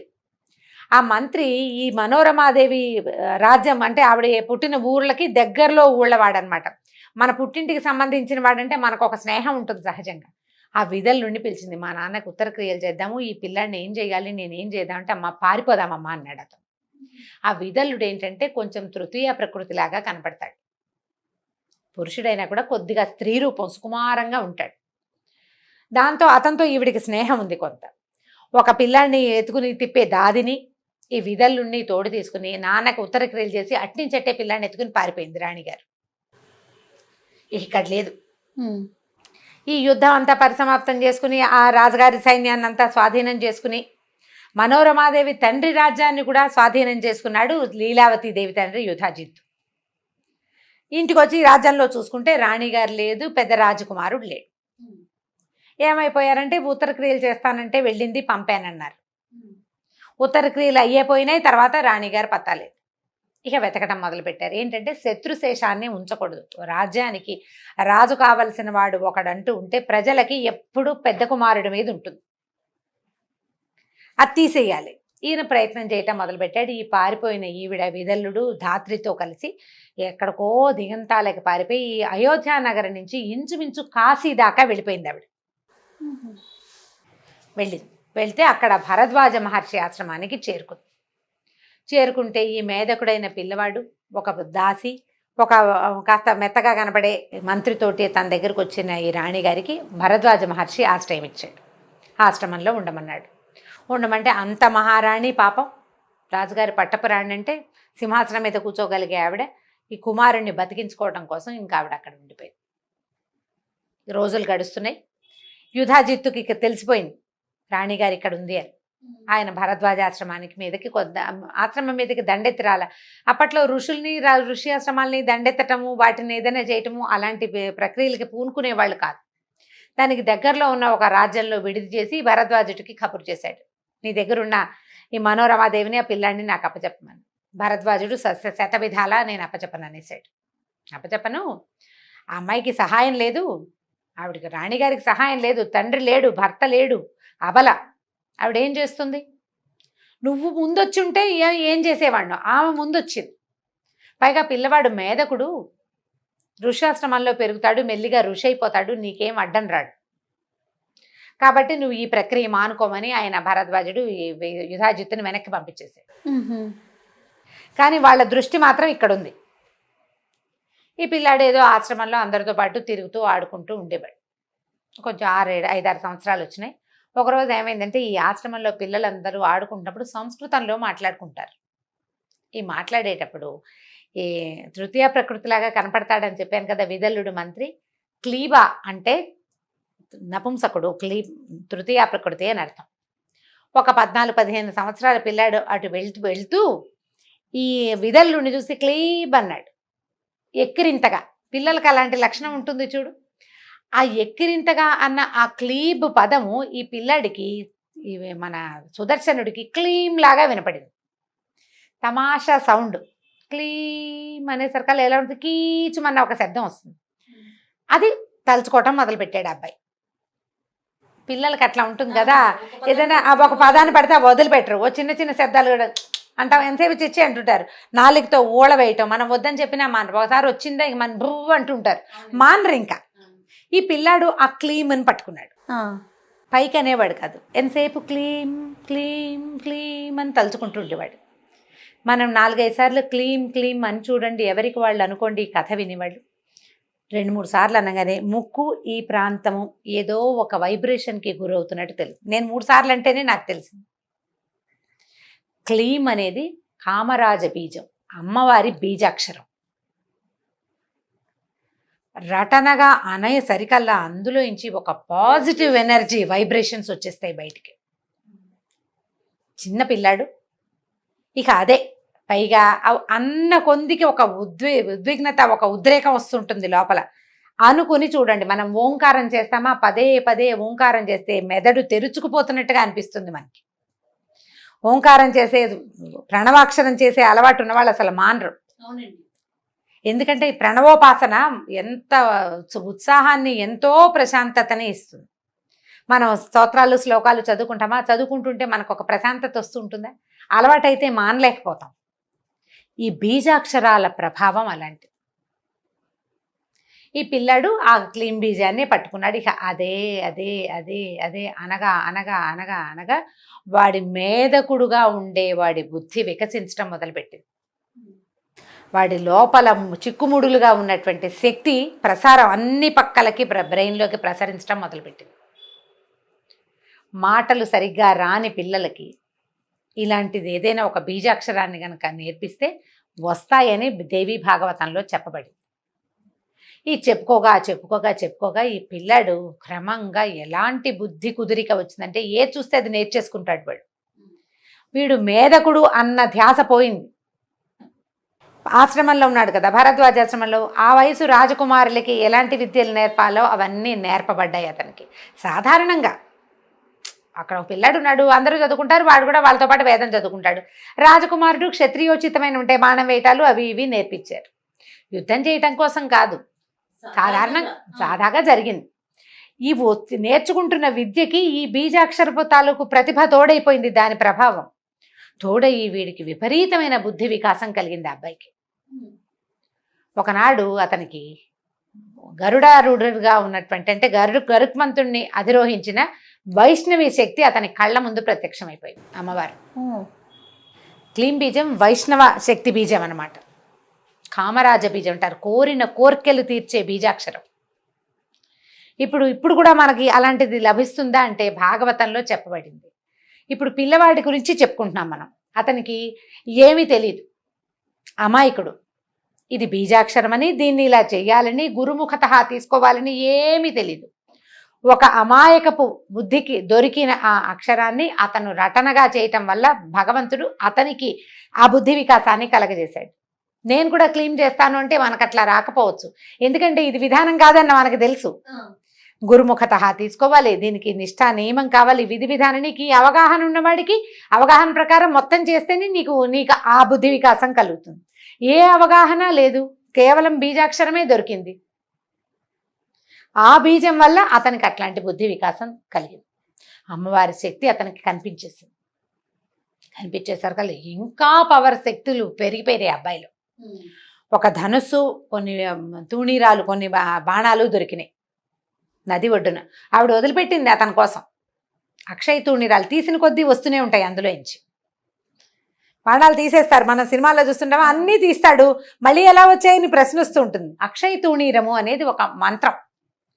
ఆ మంత్రం కనుక ఉన్నవాడికి వాడు ఎన్ని తీసినా మళ్ళీ అందులోకి శస్త్రం దానంతా చేరిపోతూ ఉంటుంది. అలాంటిది ఒకటి దొరికింది. ఇట్లా పెద్దవాడైపోయాడు, బీజాన్ని మాత్రం వదల్లా. ఇతనికి ఇలాంటిది ఒకటి దొరికిందనే సంగతి ఎవ్వరికీ తెలియదు, రహస్యంగా అతనిలోనే ఉండిపోయింది. కొన్నాళ్ళకి ఆ కాశీ రాజకుమార్తెను కలుసుకున్నాడు ఇతను. ఆ అమ్మాయి ఇతన్ని వరించేసరికి ఇంతలో కాశీరాజు ఈ పిల్ల ఈ అబ్బాయి ఎవరో రోడ్డును పోయేవాడిని వరించిందని ఆయన తెలియక ఆయన ఏమో స్వయంవరం ప్రకటించేసరికి స్వయంవరానికి రకరకాల వాళ్ళు వస్తున్నారని తెలుసుకుని ఈ అమ్మాయి, నేను స్వయంవరానికి నేను రాను, నేను ఆల్రెడీ ఒక యువకుని వరించేశాను, ఫలానా వాడని చెప్పింది. ఆయన ఆనుపాను తెలుసుకుని ఇతను రాజకుమారుడని ఫలానా వాడని తెలిసేసుకున్నాడు. భరద్వాజాశ్రమంలో ఉన్నాడు, తెలిసిందే అది. ఇప్పుడు ఏం చేశారు, ఈయన కూడా ఒక ఆహ్వాన పత్రం వచ్చింది. ఒక రాజకుమార్తె స్వయంవరానికి వచ్చిన ఆహ్వానాన్ని చూసి రాణిగారు ఆశ్చర్యపోయింది. ఇదేమిటి, మనకు రాజ్యం లేదు ఏమీ లేదు, అయినా ఎలా వచ్చింది, పిలిచినప్పుడు వెళ్ళాలి. అందుకని కొడుకుని తీసుకుని ఆవిడ కూడా వెళ్ళింది. వెళ్ళేసరికల్లా ఈ అమ్మాయి, నేను స్వయంవరంలోకి నలుగురు ముందుకి నేను రానంది రాజకుమార్తె. నేను వరించేశాను, వివాహితని నేను నా భర్త మెడలో దండేయటం ఒకటే మిగిలింది. వాళ్ళందరికీ నేను ఎందుకు కనిపిస్తాను, పతివ్రత లక్షణం కాదు, నేను చచ్చినా స్వయంవరంలోకి రాననేసి. ఇంక ఇప్పుడు కాశీరాజు గారికి ఏం చేయాలో తెలియలే. నువ్వు అడిగిన పెళ్లి కొడుకుని పిలిపించా కదా, అందరిలో వెళ్ళి నువ్వే దండేయమంటాడు. నేను అందరికీ ఎందుకు కనపడాలి, నేను కనపడను, నేను ఆల్రెడీ భర్తను వరించుకున్నానంటుంది అమ్మాయి. అమ్మాయిది పాయింటే. 10 మందిలో ఎవరో ఒకరిని సెలెక్ట్ చేసుకోవటం అంటే పోనీ అదొక రకం, నేను ఆల్రెడీ సెలెక్ట్ చేసుకున్నాక నేను ఎందుకు కనిపించాలి, నేను కనపడను అనేసరికల్లా ఈయన ఏం చేస్తాడు, ఇప్పుడు వచ్చిన వాళ్ళందరికీ చెప్పాడు, మా అమ్మాయి ఒక అతన్ని వరించింది కాబట్టి స్వయంవరానికి వచ్చిన వాళ్ళంతా నన్ను క్షమించండి, మీరంతా వెళ్ళిపోండి అనేసరికల్లా వాళ్ళు పోట్లాడేశారు అందరు. నువ్వు మమ్మల్ని ఎందుకు పిలిచావు, ఇంతకీ అమ్మాయి వరించిన వాడెవడు, అయోధ్య రాజకుమారుడు సుదర్శనుడు అని తెలియంగానే అది అయోధ్యకి ఆల్రెడీ రాజుగా ఉన్న శత్రుజిత్తు, అతని తాతగారైన యుధాజిత్తు ఇద్దరు వచ్చారు స్వయంవరానికి. వీళ్ళు మండిపడిపోయారు, అయోధ్య రాజకుమారుడు ఏమిటి, ఇంకా ఎక్కడ అయోధ్య రాజ్యం మాది, వాడికి రాజ్యం లేదు గీజ్యం లేదు, వాడికి పిల్లని ఎలా ఇస్తావయ్యా అన్నారు. మా అమ్మాయి వరించిందండి, కన్యావరైతే రూపం, కన్య వరించింది అంతేనన్నాడు ఈయన. వాళ్ళు ఒప్పుకోలే, వాడు అంతు చూస్తామన్నారు. ఇప్పుడు ఏం చేయాలి? కాశీరాజు దొరికేశాడు అందరికీ. ఇప్పుడు సరే ఈ డిస్కషన్ అంతా అయ్యాక అమ్మాయి ఏమందంటే, అట్లా కాదు నాన్న, మాకు రహస్యంగా పెళ్లి చేసేసి మమ్మల్ని పంపించేసి, ఏదైతే అదవుతుంది. నాకు కలలో అమ్మవారు కనపడింది, గంగానది తీరంలో కనపడే సుదర్శనుడు నీ భర్త, నేను నిర్ణయించానని చెప్పింది. అమ్మవారు నిర్ణయించిన పెళ్లిని కాదంటానికి నువ్వెవరు, వాళ్ళెవరు? నేను వరించిన దాన్నే నువ్వు కాదంటానికి నీకు హక్కు లేదు, వాళ్ళకి లేదు. అమ్మవారు నిర్ణయించింది కాదంటానికి ఎవరికైనా హక్కు ఉందా లోకంలో? ఆవిడే చూసుకుంటుంది. నాకు భర్త ఇతను అని చెప్పింది. నేను అతనితోటి కలిసి జీవిస్తాను కాబట్టే అమ్మ చెప్పింది. ఏదొచ్చినా ఆవిడే చూసుకుంటుంది నాన్న, నేను అమ్మవారినే నమ్ముతున్నాను. సరే పెళ్లి చేసేసారు. చేసేస్తే వీళ్ళ దారిని వీళ్ళకి మరి పెళ్లి చేశాక రాజకుమార్తె అనేసరికల్లా 100 ఏనుగులు, 1000 గుర్రాలు, 200 మంది దాసదాసి జనం, కొన్ని కోట్ల వజ్రాలు, అవి ఇవి అంతా సమర్పించారు. సారిగా ఆశ్రమానికే పంపడానికి రెడీ అయ్యారు. అబ్బాయికి రాజ్యం లేదు మరి. సరే అన్ని సామాన్లు పుచ్చుకుని వీళ్ళు బయటికి వెళ్ళేసరికల్లా చాలా మంది రాజకుమారులు ఏమనుకున్నారంటే, పిల్లకి ఇష్టం లేదంటే దానికోసమే మనం పోట్టట్టం ఏమిటి, ఈ గోలంతా వద్దని చాలా మంది వెళ్ళిపోయారు. కానీ యుధాజిత్తు శత్రుజిత్తు మాత్రం ఇక్కడే ఉన్నారు. ఎందుకంటే వీడు తమ శత్రువు, వాడిని చంపి తీరాలని. వాళ్ళు కొంతమందిని ఆకట్టుకున్నారు. వాళ్ళకి క్లోజ్ ఫ్రెండ్స్ ఉంటారు కదా, గుంపు, ఆ ఉన్నవాళ్ళని ఉంచుకున్నారు. వాళ్ళు యుద్ధానికి పూనుకున్నారు. యుద్ధానికి పూనుకుంటే ఈ రథం ఎక్కి కనపడుతున్న కుర్రాడుని వీళ్ళు సామాన్యంగా మేధకుడుగా, బుద్ధి లేనివాడు అంటే మనసు వికసించని వాడిగా భావించిన వాడు పేరిట్లా చూడ్డానికి కూడా వీళ్ళేనంత వెలిగిపోతున్నాడు. వాడి లోపల ఉన్న శక్తి ఎంత ప్రచండమైన శక్తి ఉంది లోపల, అది కనపడుతుంది కదా. ఈ కనపడుతోంది, బాణం తీసి వేస్తుంటే వాడు ఏం తీస్తున్నాడో ఏం వేస్తున్నాడో తెలియటం లేదు, పడిపోతున్నాయి శర పరంపర. మిగిలిన వాళ్ళంతా బాబు వీళ్ళ కోసం పెట్టుకోకూడదు మనం మొత్తం అంతా వెళ్ళిపోయారు. వీళ్ళిద్దరూ మాత్రం మిగిలారు. ఎప్పుడైతే వీళ్ళు ప్రత్యక్ష యుద్ధానికి పూనుకున్నారో అమ్మవారు వచ్చి ఆకాశ మార్గంలో నిలబడి చూస్తోందట పైనుంచి. దేవతలందరూ పైనుంచి చూస్తున్నారు. పరాశక్తి తన అనుగ్రహాన్ని ఒకడి మీద ప్రసరింపజేస్తే వాడిని వాడిని ఎలా ఈవిడ హ్యాండిల్ చేస్తుందో చూడాలనుకుంటున్నారు. అమ్మవారి అనుగ్రహం ఎట్లా ఉంటుంది అని ఆవిడ పైన నిలబడి చూస్తోంది. దేవతలంతా చూస్తున్నారు. యుద్ధం జరుగుతోంది. సడన్గా అమ్మవారి వైపు నుంచే 2 బాణాలు వచ్చి ఈ యుధాజిత్తుకి శత్రుజిత్తుకి తగిలాయి. ఇతను యుద్ధం ఆపుతున్నాడు కానీ వాళ్ళని చంపే ఉద్దేశంలో లేడు. ఎందుకంటే అతను కోరుకోలేదు వీళ్ళని చంపైనా ఈ అమ్మాయిని తీసుకోవాలనుకోవటల్లా. చంపడం అసలు అతని ఉద్దేశం కానే కాదు, కేవలం యుద్ధం చేస్తున్నాడు అంతే. దాంతో వాళ్ళిద్దరూ పడిపోయారు. పడిపోగానే ఈ కాశీరాజు, ఆ వచ్చిన సైనికులు అందరూ ఈ ఆకాశ మార్గంలో కనపడుతున్న అమ్మవారిని చూసేశారు. అందరూ ప్రత్యక్ష నేత్రంతో చూశారు. ఇక అసలు జయధ్వానాలు మిన్ను ముట్టిపోయినాయి. ఒక కుర్రాడు తల్లి తప్పిస్తే రెండో సహాయం లేకుండా ఇలా ఆశ్రమంలో తలదాచుకున్నవాడు ఇట్లాంటి శక్తిని ఇంతమందికి చూపించగలిగేంత మంత్రజపం చేశాడంటే అది సామాన్యమైన విషయం కాదు కదా. అందరూ వేనేళ్ళు పొగిడారట. పైనుంచి దేవదుందుబులు మోగినాయి, పుష్పవృష్టి కురిసింది అతని మీద. అప్పుడు ఈ కాశీరాజు అపారాగా కనపడిన పరాంబికకి దండం పెట్టాడమ్మా, ఇక్కడ వచ్చి నువ్వు చేసిన యుద్ధాన్ని ప్రత్యక్షంగా చూసాను, నీ నుంచి వచ్చిన బాణాలే వీళ్ళని సంహరించాయి, ఇదంతా నీ వల్లే జరిగింది, కాశీరాజ్యంలో సుస్థిరంగా ఉండిపో, నా దగ్గర నుంచి నన్ను వదిలిపెట్టి వెళ్ళొద్దమ్మా అని అడిగట్టాను. అడిగితే ఆవిడ కాశీరాజ్యంలో తను ఉండడానికి ఒప్పుకుంది.